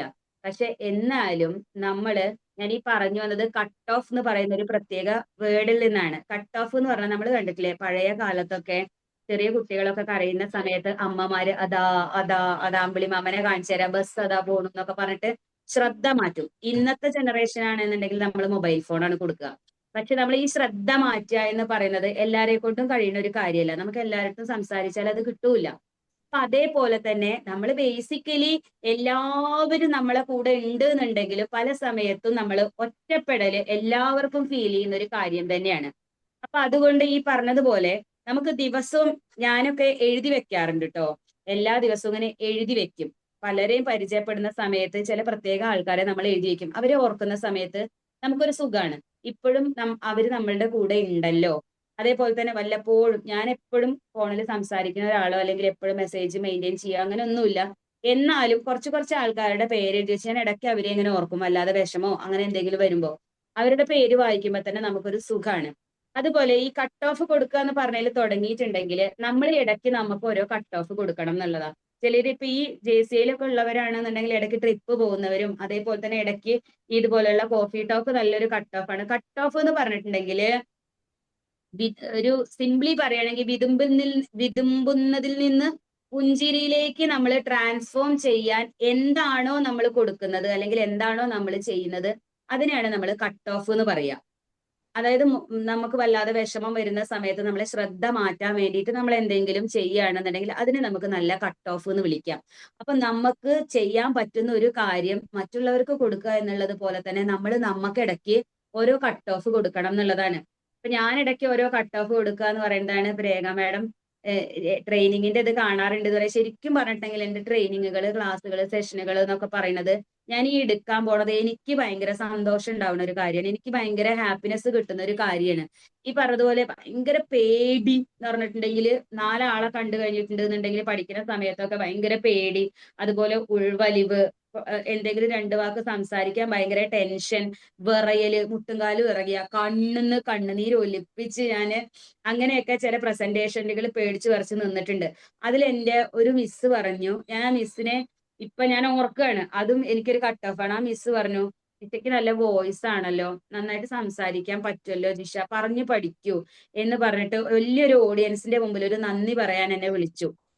അതാണ് ഞാൻ ആദ്യം കണ്ട 10,000-2000 ആൾക്കാരോളം ഉള്ള ഒരു വേദിയിൽ ഞാന് നിന്ന് സംസാരിക്കാന്ന് പറഞ്ഞപ്പോ എന്നെ വിളിച്ച സമയത്ത് എനിക്ക് ഭയങ്കര സന്തോഷവും സങ്കടം തോന്നി. എന്റെ പേഴ്സണൽ ലൈഫിൽ ഏറ്റവും കൂടുതൽ സന്തോഷവും സങ്കടം തോന്നിയ ഒരു മൊമെന്റ് ആണത്. കാരണം ഞാൻ PG പഠിക്കുന്ന സമയത്ത് പിന്നെ ഒരുപാട് എഫിഷ്യന്റ് ആയിട്ടുള്ള, ഞാനൊക്കെ ഇങ്ങനെ ആരാധനയോട് കൂടി നോക്കിക്കാണുന്ന ഒരുപാട് കുട്ടികളുടെ ഇടയിൽ ഒന്നും അല്ലാത്ത നമ്മളെ വിളിച്ചിട്ട് ജിഷ ഇത് പറയൂ എന്ന് പറഞ്ഞപ്പോ എനിക്ക് അന്ന് ഇംഗ്ലീഷ് സംസാരിക്കാൻ അറിയില്ല. മലയാളത്തിൽ പറഞ്ഞാൽ മതിയോ എന്ന് വെച്ചപ്പം ആ മിസ് എന്റെ തോള് തട്ടിയിട്ട് പറഞ്ഞു, ജിഷയ്ക്ക് ഇഷ്ടമുള്ളതുപോലെ 2 സെന്റൻസ് ആണെന്നുണ്ടെങ്കിലും പറഞ്ഞാൽ മതി, അത് പറഞ്ഞിട്ട് വാ എന്ന് പറഞ്ഞതിൽ നിന്നാണ് സത്യം പറഞ്ഞാൽ എന്റെ തുടക്കം. അപ്പൊ നമ്മളൊക്കെ ശരിക്ക് ഞാൻ ഇപ്പോഴും ഇത്രയും വർഷമായിട്ട് നമ്മൾ പഠിക്കുന്ന സമയത്ത് ഏറ്റവും കൂടുതൽ നന്ദിയോടെ ഓർക്കുന്ന ഒരു മിസ്സാണ് എന്റെ മിസ് മിനി എന്ന് പറയുന്നത്. ഇപ്പൊ നാട്ടിലില്ല, പക്ഷെ എപ്പോഴെങ്കിലുമൊക്കെ നമ്മൾ ഒന്ന് വീക്കായി പോകുമ്പോൾ ഞാനൊരു ഹായ് അയക്കുമ്പോൾ മാഡം എന്തെങ്കിലുമൊക്കെ പറഞ്ഞു കഴിഞ്ഞാലും നമുക്ക് സന്തോഷമാണ്. അപ്പൊ ഈ പറഞ്ഞതുപോലെ നമ്മൾ എപ്പോഴെങ്കിലും ഒന്ന് ഫെയ്ഡായി നിൽക്കുന്ന സമയത്ത് നമ്മൾ നമുക്ക് തന്നെ നല്ല കട്ട് ഓഫുകൾ കൊടുക്കുക. ഇടയ്ക്ക് ഈ പറഞ്ഞ പോലെ ഞാൻ ഒറ്റയ്ക്ക് ചായ കുടിക്കാൻ ഇടയ്ക്ക് ഒന്ന് പോകും, ഒന്ന് റിലാക്സേഷന്. ഒറ്റയ്ക്ക് ഇരിക്കാൻ എനിക്ക് ഭയങ്കര ഇഷ്ടമാണ്. അപ്പൊ വൃക്ഷങ്ങളെ പോലെ ആവണം എന്ന് പറഞ്ഞതിനെ ജോയിൻ ചെയ്ത് ഒരു കാര്യം കൂടി പറയുകയാണ്. നമ്മൾ നല്ല സൈലൻസിലൂടെയാണ് നല്ല വളർച്ച ഉണ്ടാവുക. എപ്പോഴും ഇങ്ങനെ നമ്മളെപ്പോഴും ചുറ്റുപാടും എന്ന് പറഞ്ഞാൽ ഒച്ചപ്പാടുള്ള ഒരു ലോകത്താണ്. അപ്പൊ നമ്മൾ നന്നായിട്ട് വളരണം എന്നുണ്ടെങ്കിൽ ഏത് കാര്യത്തിലാണെങ്കിലും മാനസികമായിട്ടും ശാരീരികമായിട്ടുള്ള സുഖങ്ങളിലാണെങ്കിലും നമ്മൾ ഇടയ്ക്കൊന്ന് സൈലൻസ് കീപ്പ് ചെയ്യുന്നത് എപ്പോഴും ബെറ്റർ ആണ്. ശരീരത്തിനാണെങ്കിലും മനസ്സിനാണെന്നുണ്ടെങ്കിലും. പിന്നെ ഈ പറഞ്ഞതുപോലെ നമ്മളുടെ ഉള്ളൊക്കെ എപ്പോഴും പ്രവർത്തിച്ചു കൊണ്ടിരിക്കുകയാണ്. ഫുൾ ടൈം ഇങ്ങനെ ഒഴുകി നടന്നുകൊണ്ടിരിക്കുക. എന്തെങ്കിലും ചിന്തകൾ കൊണ്ടാവാം, ഒക്കെ ആവാം. പക്ഷേ ഇടയ്ക്ക് അതിനെ ഒന്ന് ശാന്തമാക്കി നിർത്താൻ ഈ സൈലൻസ് വളരെയധികം ഉപകരിക്കും. ഞാൻ എപ്പോഴും കടപടാന്ന് വർത്താനം പറഞ്ഞുകൊണ്ടിരിക്കുന്ന ഒരാളായിരുന്നു. എപ്പോഴും സംസാരിച്ചുകൊണ്ടിരിക്കും. അപ്പൊ ഞാൻ സംസാരിച്ചു കഴിയുമ്പോൾ നമുക്ക് വേർഡ് ലിമിറ്റ് ആണുങ്ങൾക്ക് ഇത്ര പെണ്ണുങ്ങൾക്ക് ഇത്ര എന്നൊക്കെ ഉണ്ട്. അപ്പൊ എന്റെ ലിമിറ്റും കഴിഞ്ഞ് സംസാരിക്കുന്ന ഒരാളായിരുന്നു ഞാൻ. പക്ഷെ ഈ ഇടയായിട്ട് കുറച്ചായിട്ട് സൈലൻസ് ഒക്കെ ഒന്ന് എൻജോയ് ചെയ്യാനായിട്ട് തുടങ്ങി. കുറച്ചു നേരം ഒന്ന് കാം ആൻഡ് ക്വയറ്റ് ആയിട്ട് ഇരുന്ന് നോക്കുക. നമ്മൾ ഒരുപാട് വർക്ക് ചെയ്ത് കഴിഞ്ഞിട്ടുണ്ടെന്നുണ്ടെങ്കിൽ നമ്മൾ ഒരുപാട് ക്ഷീണിക്കും. അപ്പൊ നമ്മൾ എന്ത് ചെയ്യും? കുറച്ചു സമയം റെസ്റ്റ് എടുക്കും. റെസ്റ്റ് എടുത്തിട്ടുണ്ടെങ്കിൽ നമുക്കൊരു സുഖമാണ്. അതേപോലെ തന്നെ കുറേ നമ്മൾ ഒരു ട്രിപ്പ് പോവുമായിക്കോട്ടെ, എന്തോ ആയിക്കോട്ടെ, നമ്മൾ ഭയങ്കരമായിട്ട് ഹാപ്പിയസ്റ്റ് ആയിട്ടുള്ള ഒരു മൊമെന്റ് വന്നു കഴിഞ്ഞിട്ടുണ്ടെങ്കിലും നമ്മൾ എന്താ ചെയ്യുക? കുറച്ചു നേരം ഒന്ന് റെസ്റ്റ് എടുക്കും. അപ്പൊ ആ ഒരു റെസ്റ്റ് എന്ന് പറയുന്നത് നമുക്ക് ഇടയ്ക്ക് എടുക്കുന്നത് നല്ലതാണ്. അപ്പൊ ഈ പറഞ്ഞതുപോലെ ഒന്ന് സൈലന്റ് ആവുക, ഒന്ന് കാം ആൻഡ് ക്വയറ്റ് ആവുക. നമ്മളുടെ ഉള്ളിലുള്ള ആന്തരികമായിട്ടുള്ള ഈ ഒരു പലതരത്തിലുള്ള ചിന്തകളാകുന്ന ഒഴുക്കിനെ ഒന്ന് പതിയെ കുറച്ച് സമയം ഒന്ന് റിലാക്സ് ആയിട്ട് വെക്കുക. ഉള്ളില് നമുക്ക് ചിലപ്പോൾ പുറത്തേക്ക് വല്ലാതെ ചിരിക്കാനൊന്നും പറ്റില്ല. എന്നാലും ഉള്ളിന്റെ ഉള്ളിൽ നമുക്കൊരു സന്തോഷം കിട്ടുന്ന എന്തെങ്കിലും ഒരു തോട്ട് നമ്മൾ ആലോചിക്കുക. അതൊക്കെ നല്ല കട്ട് ഓഫുകളാണ്. അപ്പൊ നമ്മൾ ഈ പറഞ്ഞതുപോലെ എല്ലാവരും ചുറ്റിലും ഉണ്ടെങ്കിൽ പോലും നമ്മൾ പല സമയത്തും ഒറ്റപ്പെടുന്ന സമയത്ത് നമുക്ക് നമ്മളെ പ്രൊട്ടക്ട് ചെയ്യാനായിട്ട് കഴിയണം. നമുക്ക് നമ്മളെ സപ്പോർട്ട് ചെയ്യാനായിട്ട് കഴിയണം. നമുക്ക് നമ്മളെ സ്നേഹിക്കാനായിട്ട് കഴിയണം. ഇന്നത്തെ കാലത്ത് സെൽഫ് ലവിന്റെ ഒരു കാലാണ്. സെൽഫ് ലവ് എന്ന് പറഞ്ഞിട്ട് നമ്മൾ ഇൻസ്റ്റാഗ്രാമിലും ഫേസ്ബുക്കിലും ഒക്കെ കാണുന്നത് പോലെ നമ്മൾ ഡ്രസ്സിങ്ങിലായിക്കോട്ടെ, ഹെയർ സ്റ്റൈൽ ആയിക്കോട്ടെ, മേക്കപ്പ് ആയിക്കോട്ടെ, എന്തോ ആയിക്കോട്ടെ, അത് മാത്രമല്ലാതെ ഒരു സെൽഫ് ലവ് എന്നൊക്കെ പറയുന്നത്, ലവ് എന്ന് പറയുന്നത് വല്ലാത്തൊരു ഫീലിംഗ് ആണ്. അത് ശരിക്കും പറഞ്ഞിട്ടുണ്ടെങ്കിൽ നമ്മളെ തന്നെ ഒന്ന് ഫീൽ ചെയ്യണം എന്നുള്ളതാണ്.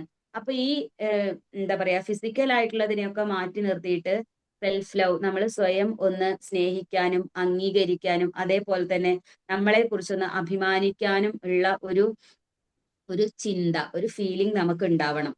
പിന്നെ ഈ പറഞ്ഞതുപോലെ ഞാൻ വേറൊരു കാര്യം പറയാനുള്ളത്, കഴിഞ്ഞ ദിവസം ഞാന് ഒരു എക്സ്പീരിയൻസ് ഉണ്ടായി. മിനിഞ്ഞാന്ന് രേഖാ മേഡം വിളിച്ച സമയത്താണോ എന്താണെന്ന് അറിയില്ല. അന്ന് രാവിലെ സ്റ്റേഷനിൽ പോവാൻ നിൽക്കുമായിരുന്നു. അതിന്റെ കാരണം ഒരു കുട്ടി വീട്ടിൽ നിന്ന് പോയതാണ്.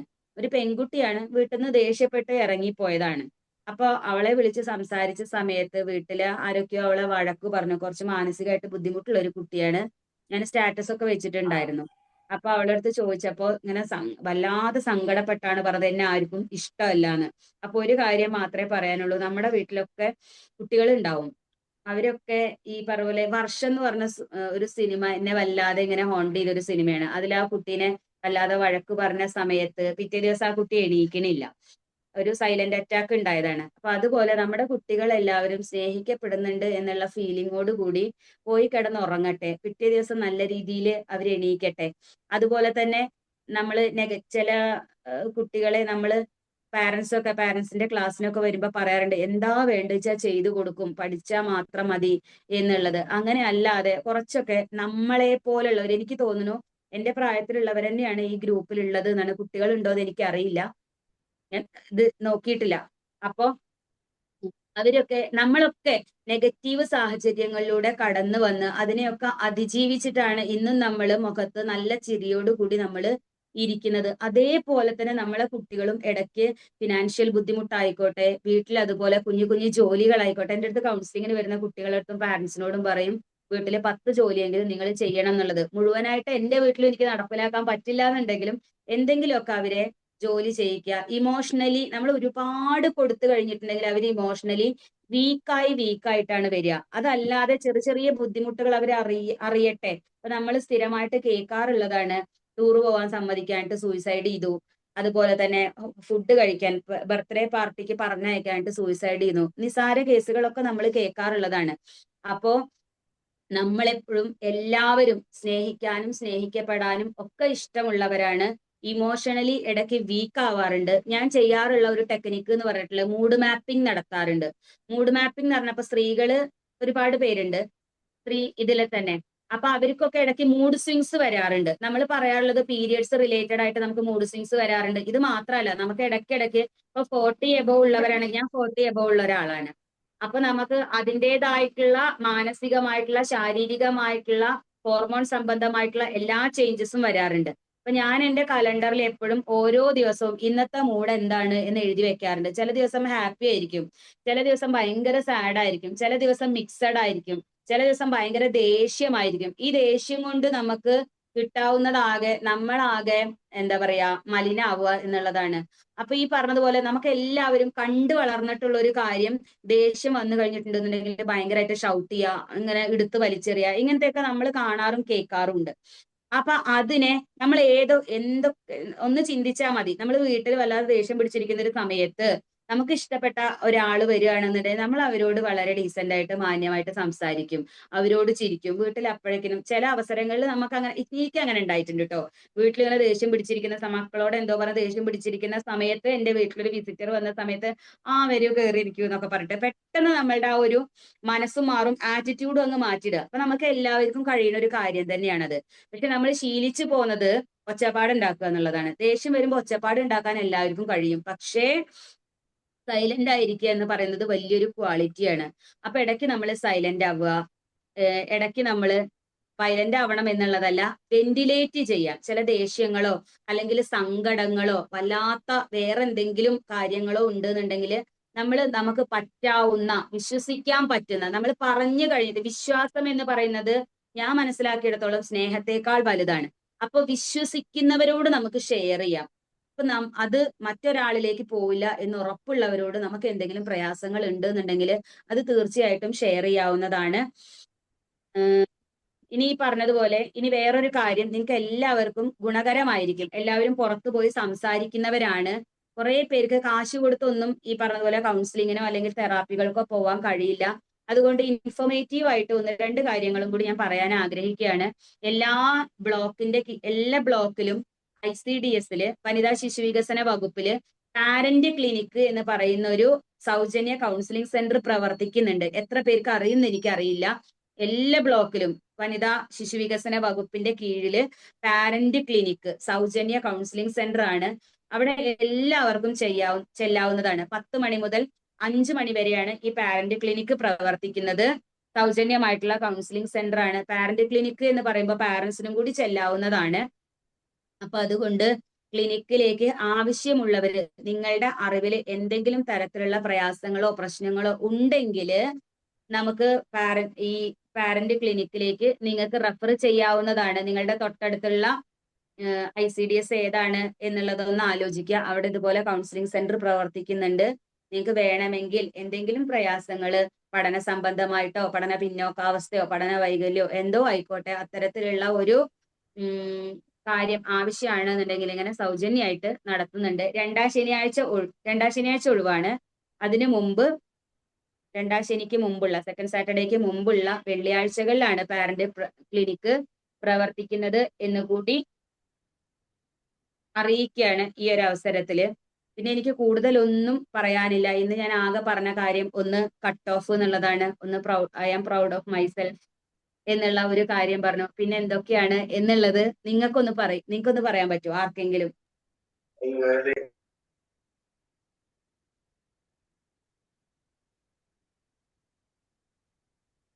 ലൈഫില് സ്പീക്കർ ആവാനുള്ള ഒരു ചാൻസ് തന്ന സിസ്റ്റർ, അവരെ ഓർത്തു, അവരോടുള്ള ഗ്രാറ്റിറ്റ്യൂഡ് ഇവിടെ കാണിച്ചു. അത് തന്നെയാണ് വലിയൊരു കാര്യം. അതേപോലെ നിങ്ങൾ ആരെങ്കിലും ഓർത്തോ?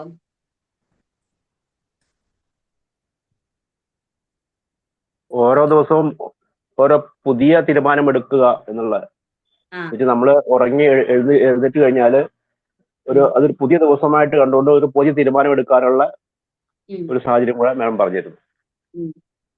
കുട്ടികളോട് പെരുമാറുന്ന രീതിയിൽ മാതാപിതാക്കൾ ശ്രദ്ധിക്കേണ്ട ചില കാര്യങ്ങളും കൂടി ഒന്ന് ഉൾപ്പെടുത്തി. എങ്ങനെയാ? കുട്ടികളുടെ പെരുമാറ്റത്തിലോ?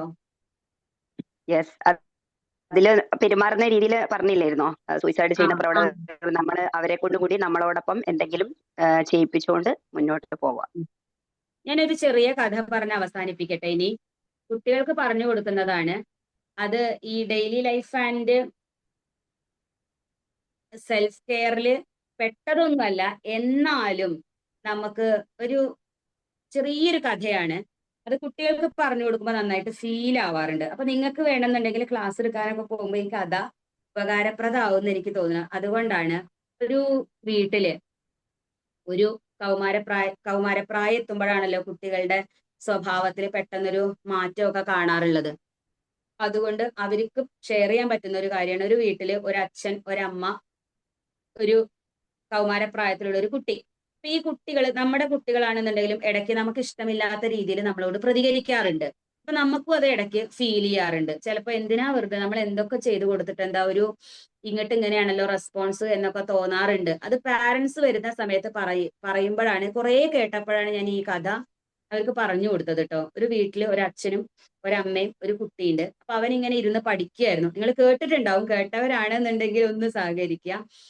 അപ്പൊ ഇവനോട് ഒരു ദിവസം മെമ്മറി പ്രോബ്ലം ഉള്ള അവന്റെ അച്ഛൻ അവനിരുന്ന് പഠിക്കുന്ന സമയത്ത് അവനോട് ചോദിച്ചു, മോനെ അതെന്താ എന്ന് ചോദിച്ചു. വീടിന്റെ മുന്നില് ഒരു തെങ്ങിന്റെ മുകളില് ഒരു തൂക്കണാങ്കുരുവിയുടെ കുരുവിക്കൂട് കണ്ടപ്പോഴാണ് അയാള് ചോദിച്ചത്, മോനെ അതെന്താന്നൊന്ന് പറയാമോ എന്ന് ചോദിച്ചു. മെമ്മറി പ്രോബ്ലം ഉള്ള അച്ഛനാണ്. കുട്ടി ഇരുന്നിട്ട് എന്തോ എഴുതുകയാണ്. എഴുതിക്കൊണ്ടിരിക്കുന്ന സമയത്താണ് അച്ഛൻ വന്ന് ചോദിക്കുന്നത്. അപ്പൊ അച്ഛൻ പൊതുവെ ഇങ്ങനെ ഇറിറ്റേറ്റഡ് ആയിട്ടുള്ള സ്വഭാവം വീട്ടിൽ സാധാരണ ഉണ്ടാക്കാറുണ്ട്. അപ്പൊ ഈ കുട്ടി അത് മൈൻഡ് ചെയ്തില്ല. പിന്നെ അവനോട് ചോദിച്ചു, മോനെ അതെന്താന്നൊന്ന് പറയാൻ പറ്റുമോ എന്ന് ചോദിച്ചു. അപ്പോഴും അവൻ മിണ്ടിയില്ല. അപ്പൊ മിണ്ടാതിരുന്ന സമയത്ത് അവന്റെ അച്ഛൻ വന്നിട്ട് തലമുടിക്ക് ഇങ്ങനെ പിടിച്ചു വലിച്ചിട്ട് ചോദിച്ചു, മോനെ അതെന്താന്ന് നീ ഒന്ന് പറയുന്നു പറഞ്ഞിട്ട് ഇങ്ങനെ പിടിച്ചു വലിച്ചപ്പോ അവൻ അവന്റെ നോട്ട് ബുക്ക് എടുത്തിട്ട് മുഖത്തേക്ക് വലിച്ചെറിഞ്ഞിട്ട് അവൻ ദേഷ്യപ്പെട്ട് ചാടിത്തുള്ളി വാതിൽ പോയിട്ട് കൊട്ടിയടച്ചു. കൊട്ടിയടക്കുക എന്ന് പറഞ്ഞിട്ടുണ്ടെങ്കിൽ അവരുടെ മുഖത്തടിക്കുന്നതിന് തുല്യമായിട്ടാണ് ഇവൻ വാതിൽ കൊട്ടിയടച്ചത്. നമ്മള് കാണാറുണ്ട്, അല്ലെങ്കിൽ സിനിമയിലൊക്കെ കാണാറുണ്ടാവും, കേട്ടിട്ടുണ്ടാവും കുട്ടികള് മോശമായിട്ട്. ഇപ്പൊ എന്റെ അടുത്തൊരു ക്ലയന്റ്, ഒരമ്മ വരുന്നുണ്ട്, 2 ദിവസമായിട്ട് വരുന്നുണ്ട്. ആ അമ്മ അങ്ങോട്ട് അടിച്ചു കഴിഞ്ഞിട്ടുണ്ടെന്നുണ്ടെങ്കിൽ കുട്ടി തിരിച്ചടിക്കും. പെൺകുട്ടിയാണ്, നല്ലോണം അമ്മയ്ക്ക് അടിയും കിട്ടും ചവിട്ടും കിട്ടും. അപ്പൊ ഇത് ഈ പറഞ്ഞതുപോലെ ഈ കുട്ടി വാതില് വല്ലാതെ ഒരു ഒച്ചയിൽ കൊട്ടിയടച്ച സമയത്ത് അച്ഛനും അമ്മയ്ക്കും ഭയങ്കര വിഷമമായി. ഇടയ്ക്ക് അങ്ങനെ ഉണ്ടാവാറുണ്ടെങ്കിൽ പോലും എല്ലാ പ്രാവശ്യവും കുട്ടി പല തവണ വാതിലടയ്ക്കുന്ന സമയത്ത് ഇവര് പോയിട്ട് ഇങ്ങനെ നോക്കി, മോനെ വാതിൽ തുറക്കടാ, മോനെ വാതിൽ തുറക്കടാ. ഇവർക്ക് ഭയങ്കര ടെൻഷനാണ്. എന്താണ് അതിന്റെ ഉള്ളിൽ നിന്ന് എന്താന്ന് അറിയാനായിട്ടുള്ള ടെൻഷനും. അതുപോലെ പെട്ടെന്ന് വാതിൽ തുറന്നു വന്നാലേ ഇവർക്ക് സമാധാനം ഉണ്ടാവുള്ളൂ. ഏത് നേരവും ചെന്നിട്ട് ഇങ്ങനെ ഇവൻ ഇമാതിരി കാണിക്കുമ്പോ ചെന്ന് മുട്ടാറുണ്ട്. പക്ഷെ ഇപ്രാവശ്യം അവൻ വാതിൽ പോയി അടച്ച സമയത്ത് അച്ഛൻ മിണ്ടാതെ റൂമിൽ വന്നിരുന്നു. അതുപോലെ തന്നെ അമ്മയും വന്ന് റൂമിൽ മിണ്ടാതിരുന്നു. ഒരു നിമിഷം നമ്മൾ നമ്മുടെ സ്വന്തം അമ്മയെയും അച്ഛനെയും ഒന്ന് മനസ്സിൽ കാണണം. അവരെ കൂടെയുള്ള നല്ല സമയം ഉണ്ടായിരിക്കാം, മോശം സമയം ഉണ്ടായിരിക്കാം, എന്തോ ആയിക്കോട്ടെ, നമ്മുടെ അച്ഛനെയും അമ്മേനെയും എന്നും നമ്മൾ ഒരുമിച്ച് എപ്പോഴും ഉണ്ടോന്നൊന്നും എനിക്കറിയില്ല. ഓരോരുത്തരുടെയും സിറ്റുവേഷൻ ഡിഫറെന്റ് ആണ്. അപ്പൊ അതുകൊണ്ട് ഒന്ന് ആലോചിക്കുക, എന്നിട്ട് തിരിച്ചു വരിക. അപ്പൊ ഇവൻ എന്ത് ചെയ്തു, അവനെ സ്ഥിരമായിട്ട് വിളിക്കാതിരുന്നത് കൊണ്ട് അവൻ മെല്ലെ പോയിട്ട് അച്ഛനും അമ്മയും ഇരിക്കുന്ന ആ ഒരു റൂമിലേക്ക് ഇങ്ങനെ എത്തി നോക്കിയ സമയത്ത് അച്ഛൻ അമ്മയുടെ തോളിലേക്ക് ഇങ്ങനെ തലവെച്ച് കിടക്കുന്നതാണ് കണ്ടത്. ഒന്നും കൂടി ശ്രദ്ധിച്ച് നോക്കിയ സമയത്ത് അച്ഛന്റെ മൂക്കിന്ന് ഇങ്ങനെ ബ്ലഡ് വരുന്നുണ്ടായിരുന്നു, അമ്മയുടെ കണ്ണിന്ന് ഇങ്ങനെ വെള്ളവും വരുന്നുണ്ടായിരുന്നു. അപ്പൊ ഇവൻ എന്ത് ചെയ്തു, ഓടി ചെന്നിട്ട് അച്ഛനെ ചെന്നിങ്ങനെ തൊട്ട് പിടിച്ചു വിളിച്ചു, അച്ഛാ എണീക്ക്, എന്താ അച്ഛാ എന്ന് പറഞ്ഞ് വിളിച്ച് കുലുക്കിയ സമയത്ത് അച്ഛൻ വീണ് അമ്മയുടെ മേലിൽ കൂടി വീണ് ഇവന്റെ കാലിന്റെ ചോട്ടിൽ കിടന്നൊന്ന് പെടച്ച് അച്ഛൻ മരിച്ചു. ഇതിവന് ഭയങ്കര ഷോക്കായി പോയി. അമ്മയ്ക്കാണെന്നുണ്ടെങ്കിൽ ഭയങ്കര എന്താ പറയാ, പിന്നെ ഭയങ്കര ഡിപ്രഷന്റെ ഒരു സ്റ്റേജിലായിരുന്നു. ഡിപ്രഷന്റെ ഏറ്റവും ഹൈറ്റ് എന്ന് പറയുന്നത് പിന്നെ സൂയിസൈഡ് ആണ്. അപ്പൊ അതുകൊണ്ട് അത്തരത്തിലുണ്ട് എന്നുണ്ടെങ്കിൽ നമ്മൾ നമ്മളെ തിരിച്ചറിയണം, നമ്മളുടെ കൂടെ ഉള്ളവരെയും നമ്മൾ തിരിച്ചറിയണം എന്നുള്ളതാ. അപ്പോ ഈ അമ്മ പിന്നെ ഇവനോട് സംസാരിച്ചിട്ടേ ഇല്ല. അപ്പൊ ഇവൻ എന്ത് ചെയ്തു, നമ്മൾ കേട്ടിട്ടുണ്ടായിരിക്കും നമ്മുടെ ബ്രെയിനിന് റിയാലിറ്റി എന്താണെന്ന് അറിയില്ല, അതുപോലെ തന്നെ ഇമാജിനേഷൻ എന്താണെന്ന് അറിയില്ല എന്ന്. നമ്മൾ പുറത്തേക്ക് നന്നായിട്ട് ആക്ട് ചെയ്ത് ചിരിച്ചു കഴിഞ്ഞിട്ടുണ്ടെന്നുണ്ടെങ്കിൽ നമ്മുടെ ബ്രെയിൻ വിചാരിക്കും നമ്മൾ ഹാപ്പി ആണെന്നുള്ളത്. അപ്പൊ ഓട്ടോമാറ്റിക്കലി നമ്മൾ ഹാപ്പിനെസ് മൂഡിലേക്ക് നമ്മൾ മാറും എന്നുള്ളതാണ്. അത് കൃത്യമായിട്ട് ചെയ്ത് കഴിഞ്ഞിട്ടുണ്ടെങ്കിൽ നമുക്ക് നമ്മളെ മൂഡ് മാറ്റിയെടുക്കാവുന്നതാണ് കേട്ടോ. അത് കൃത്യമായിട്ടുള്ള നല്ലൊരു എക്സസൈസും കൂടിയാണ്. പക്ഷെ ഇവിടെ ഈ സമയത്ത് ചില പ്രശ്നങ്ങൾക്ക് സൊല്യൂഷൻ ഉണ്ട്, ചില പ്രശ്നങ്ങൾക്ക് സൊല്യൂഷൻ ഇല്ല. പക്ഷെ ഈ പറഞ്ഞതുപോലെ നമ്മുടെ ഫേവറേറ്റ് ആയിട്ടുള്ള ആൾക്കാരുടെ ഡെത്ത് എന്ന് പറയുന്നത് സൊല്യൂഷൻ ഇല്ലാത്തൊരു കാര്യം. അത് കുറച്ച് സമയം എടുക്കും ഹീൽ ചെയ്യാൻ. അത് നമ്മൾ ഉൾക്കൊണ്ടേ പറ്റുള്ളൂ. ഇവൻ കുറെ സ്കൂളിൽ പോയി ഫ്രണ്ട്സിന്റെ അടുത്തൊക്കെ ആക്റ്റീവ് ആവാൻ ശ്രമിച്ചെങ്കിൽ പോലും പുറത്തേക്കൊക്കെ നടക്കുന്നുണ്ട്. പക്ഷെ ഉള്ളിലേക്ക് അവന് കൃത്യമായിട്ടുള്ള ഒരു സന്തോഷം വരുന്നില്ല. അപ്പൊ ഇവൻ എന്ത് ചെയ്തു? ഒരു ദിവസം സ്കൂളിൽ പോയിട്ട് ക്ലാസ് കട്ട് ചെയ്തിട്ട് നേരെ അമ്മേടെ അടുത്ത് പോയിട്ട് അമ്മ അങ്ങനെ അവിടെ എന്തോ വർക്ക് ചെയ്തുകൊണ്ടിരിക്കുകയായിരുന്നു. അപ്പൊ അമ്മേനെ ഇങ്ങനെ കെട്ടിപ്പിടിച്ചിട്ട് പറഞ്ഞു, അമ്മ എന്നോട് സംസാരിക്കാതിരിക്കരുത്. നമുക്ക് ഇഷ്ടപ്പെട്ടവര് നമ്മളോട് സംസാരിക്കാതിരിക്കുക എന്ന് പറയുന്നത് ഭയങ്കര സങ്കടമുള്ള കാര്യമാണ്. അപ്പൊ അമ്മ എന്നോട് സംസാരിക്കാതിരിക്കരുത് എന്ന് പറഞ്ഞപ്പോ അമ്മ അവന്റെ കയ്യിൽ പിടിച്ചിട്ട് പറഞ്ഞു, മോനെ നീ എത്ര നാളായിടാ എന്നോട് മിണ്ടിയിട്ട്, എത്ര നാളായി നീ എന്നോട് ചിരിച്ചിട്ട്, ഞാനിവിടെ ഒറ്റയ്ക്കാണെന്ന് നിനക്കറിയോ എന്ന് ചോദിച്ചു. അപ്പൊ ഇവൻ വല്ലാതെ സങ്കടപ്പെട്ടു. എന്നിട്ട് അമ്മയുടെ അടുത്ത് പറഞ്ഞു, ഇനി ഞാന് അമ്മയുടെ അടുത്ത് മിണ്ടാതിരിക്കില്ല, അമ്മേനെ ഞാൻ ഒറ്റപ്പെടുത്തില്ല, ഇനി അമ്മയുടെ കൂടെ ഞാൻ ഉണ്ടായിരിക്കും എന്ന് പറഞ്ഞു. അമ്മയുടെ അടുത്ത് കുറെ സോറി ഒക്കെ പറഞ്ഞു. അപ്പൊ അമ്മ പറഞ്ഞു, നീ എന്നോടല്ലായിരുന്നു സോറി പറയേണ്ടിയിരുന്നത്, അച്ഛനോടായിരുന്നു എന്ന് പറഞ്ഞു. അപ്പൊ അവൻ പറഞ്ഞു, എനിക്ക് ഇനി അച്ഛനോട് സോറി പറയാൻ പറ്റില്ലല്ലോ എന്ന് പറഞ്ഞ് കരഞ്ഞപ്പോ അമ്മ എന്ത് ചെയ്തു എന്നറിയോ? വീടിന്റെ ഉള്ളിൽ നിന്ന് ഷെൽഫിൽ നിന്ന് ഒരു പുസ്തകം, ഒരു ഡയറി എടുത്ത് കൊണ്ടുപോയി. എന്നിട്ട് അവനോട് അത് മറിച്ചു നോക്കാൻ പറഞ്ഞപ്പോ അവൻ ഇങ്ങനെ മറിച്ചു നോക്കിയ സമയത്ത് അവന്റെ കുറെ ചിരിക്കുന്ന മുഖങ്ങൾ ഉണ്ടായിരുന്നു. നമ്മളുടെ എല്ലാവരുടെ ഉള്ളില് നമ്മളുടെ മക്കളുടെ ചിരിക്കുന്ന മുഖം കാണാനാണ് എപ്പോഴും ഇഷ്ടം. പക്ഷെ എപ്പോഴും അത് അവരിൽ നിന്ന് നമ്മൾ പ്രതീക്ഷിക്കാനും പാടില്ല. പക്ഷെ ഈ കുട്ടി ഇങ്ങനെ മറിച്ചു നോക്കിയ സമയത്ത് ചിരിച്ച ഒരുപാട് ഫോട്ടോസ് കണ്ടു. അപ്പൊ അവൻ അമ്മയോട് ചോദിച്ചു, അമ്മ ഇതെന്താണ് എന്ന് ചോദിച്ചു. അപ്പൊ അമ്മ പറഞ്ഞു, മോനെ ഇതാണ് അച്ഛൻ നിന്നോട് ചോദിച്ചത് മരിക്കുന്നതിന് തൊട്ട് മുമ്പ്.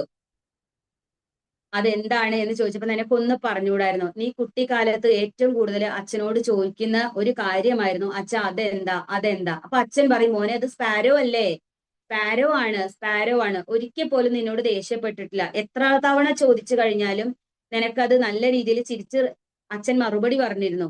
ആ സമയത്ത് നീ ഒരുപാട് ചിരിക്കുമ്പോ എടുത്ത ക്ലിക്കുകളാണ് ഇതെല്ലാം, അതാണ് ഈ ഒട്ടിച്ചു വെച്ചിരിക്കുന്നത് എന്ന് പറഞ്ഞപ്പോ ഇവന് ഭയങ്കര സങ്കടായി. ഇവന് പിന്നെ എന്താ ചെയ്യേണ്ടതെന്ന് അറിയില്ല. അപ്പൊ അവൻ ഈ ഡയറി പിടിച്ചിട്ട് അച്ഛനെ മറവ് ചെയ്ത സ്ഥലത്തേക്ക് പോയിട്ട് ആ ഡയറി അവിടെ വെച്ചിട്ട് അച്ഛനോട് ഒരുപാട് സങ്കടത്തോടു കൂടി അവൻ സോറി അച്ഛാ എന്ന് പറഞ്ഞു. ആ സമയത്ത് ആ കുരുവി വന്നിട്ട് ഇവന്റെ തോളത്ത് ഇങ്ങനെ ഇരുന്നപ്പോ അവൻ ആ കുരുവിയെ ഇങ്ങനെ ചേർത്ത് പിടിച്ചു. ഇത് പറഞ്ഞ് ഞാൻ ഈ കഥ അവസാനിക്കുകയാണ്. നമ്മൾ നമ്മളെ ചേർത്ത് പിടിക്കണം. അതുപോലെ തന്നെ നമ്മൾ ജെനുവിനായിട്ട് മറ്റുള്ളവരെ ഈ പറഞ്ഞതുപോലെ പറ്റാവുന്നവരെ നമ്മൾ ചേർത്ത് പിടിക്കുക. അതുപോലെ തന്നെ നെഗറ്റീവ് വേർഡ്സ്, ഞാൻ ഈ ഒരു മോർണിംഗ് ടൈമിൽ ഈ ഒരു കഥ പറഞ്ഞത് എന്താന്ന് വെച്ചിട്ടുണ്ടെങ്കിൽ, രാവിലെ നമ്മൾ കേൾക്കുന്നത് മറക്കാറില്ല. അപ്പൊ നമ്മള് ഈ പറഞ്ഞതുപോലെ നെഗറ്റീവ് വേർഡുകൾ മാക്സിമം നമ്മൾ കുറയ്ക്കുക. നമ്മൾ പലപ്പോഴും പലതും പറയാറുണ്ട്. അതില് നെഗറ്റീവ് ആയിട്ടുള്ള വേർഡുകൾ എത്രത്തോളം നമുക്ക് കട്ട് ചെയ്യാൻ പറ്റുമോ അത്രത്തോളം നമ്മൾ നെഗറ്റീവ് വേർഡ്സ് നമ്മൾ കട്ട് ചെയ്ത് കൊണ്ടുവരിക. പോസിറ്റീവ് ആയിട്ടുള്ള കാര്യങ്ങൾ മാത്രം സംസാരിക്കാനായിട്ട് നമ്മൾ ട്രൈ ചെയ്യുക. അതുപോലെ തന്നെ നമ്മളെ സ്വയം ഒരു ചെടിയായിട്ട് സങ്കല്പിച്ചിട്ട് എത്ര തന്നെ നമുക്ക് ഇനിയും ഈ പറഞ്ഞതുപോലെ ഫേസ് ചെയ്യേണ്ടി വരാം പല ചലഞ്ചസും. അപ്പൊ അതിനെയൊക്കെ നമ്മൾ പലപ്പോഴും നമ്മൾ കട്ട് ചെയ്ത് കൊടുക്കുന്നുണ്ട്, നമ്മളെ കട്ട് ചെയ്യുന്നുണ്ട്. പക്ഷെ നമ്മൾ പുതിയതായിട്ട് തളിർക്കാനും പുതിയതായിട്ട് പൂക്കാനും പുതിയതായിട്ട് ഒരു ചുവട് വെക്കാനും നമ്മൾ ശ്രദ്ധിക്കുക. ഫാസ്റ്റ് ആയിട്ടുള്ള ഒരു ലോകമാണ്. ഓരോ ചുവടും ശ്രദ്ധയോടുകൂടി വെക്കുക. നമ്മൾ ബസ്സിൽ സ്പീഡിൽ മൂവ് ചെയ്യുന്ന സമയത്ത് നമ്മൾ നടന്നു കഴിഞ്ഞാൽ വീഴും. അതുപോലെ തന്നെയാണ് ഈ ഒരു മാറുന്ന ലോകവും. പെട്ടെന്ന് മാറി മറിഞ്ഞു പോവാണ്. അപ്പൊ അതില് ഇന്ന് മുതൽ ഓരോ ചുവടും വളരെ സൂക്ഷ്മതയോടുകൂടി വെക്കുക. നമ്മൾ എവിടെയും വീഴാതെ കാക്കാൻ നമുക്ക് നമ്മളെ തന്നെ കാക്കാൻ ഓരോരുത്തർക്കും കഴിയട്ടെ എന്ന് മാത്രം ആശംസിച്ചുകൊണ്ട് ഞാൻ വൈൻഡപ്പ് ചെയ്യാൻ ആഗ്രഹിക്കുകയാണ്. എനിക്ക് ഈ ഒരു അവസരം തന്നതിൽ ഒരുപാട് thank you so much madam. Thank U Jisha, thank you. നല്ല എന്താ പറയാ, നമുക്ക് അവസാനം പറഞ്ഞ കഥ എല്ലാവർക്കും ഒരു ഗുണപാഠ കഥ എന്ന് തന്നെ പറയാം.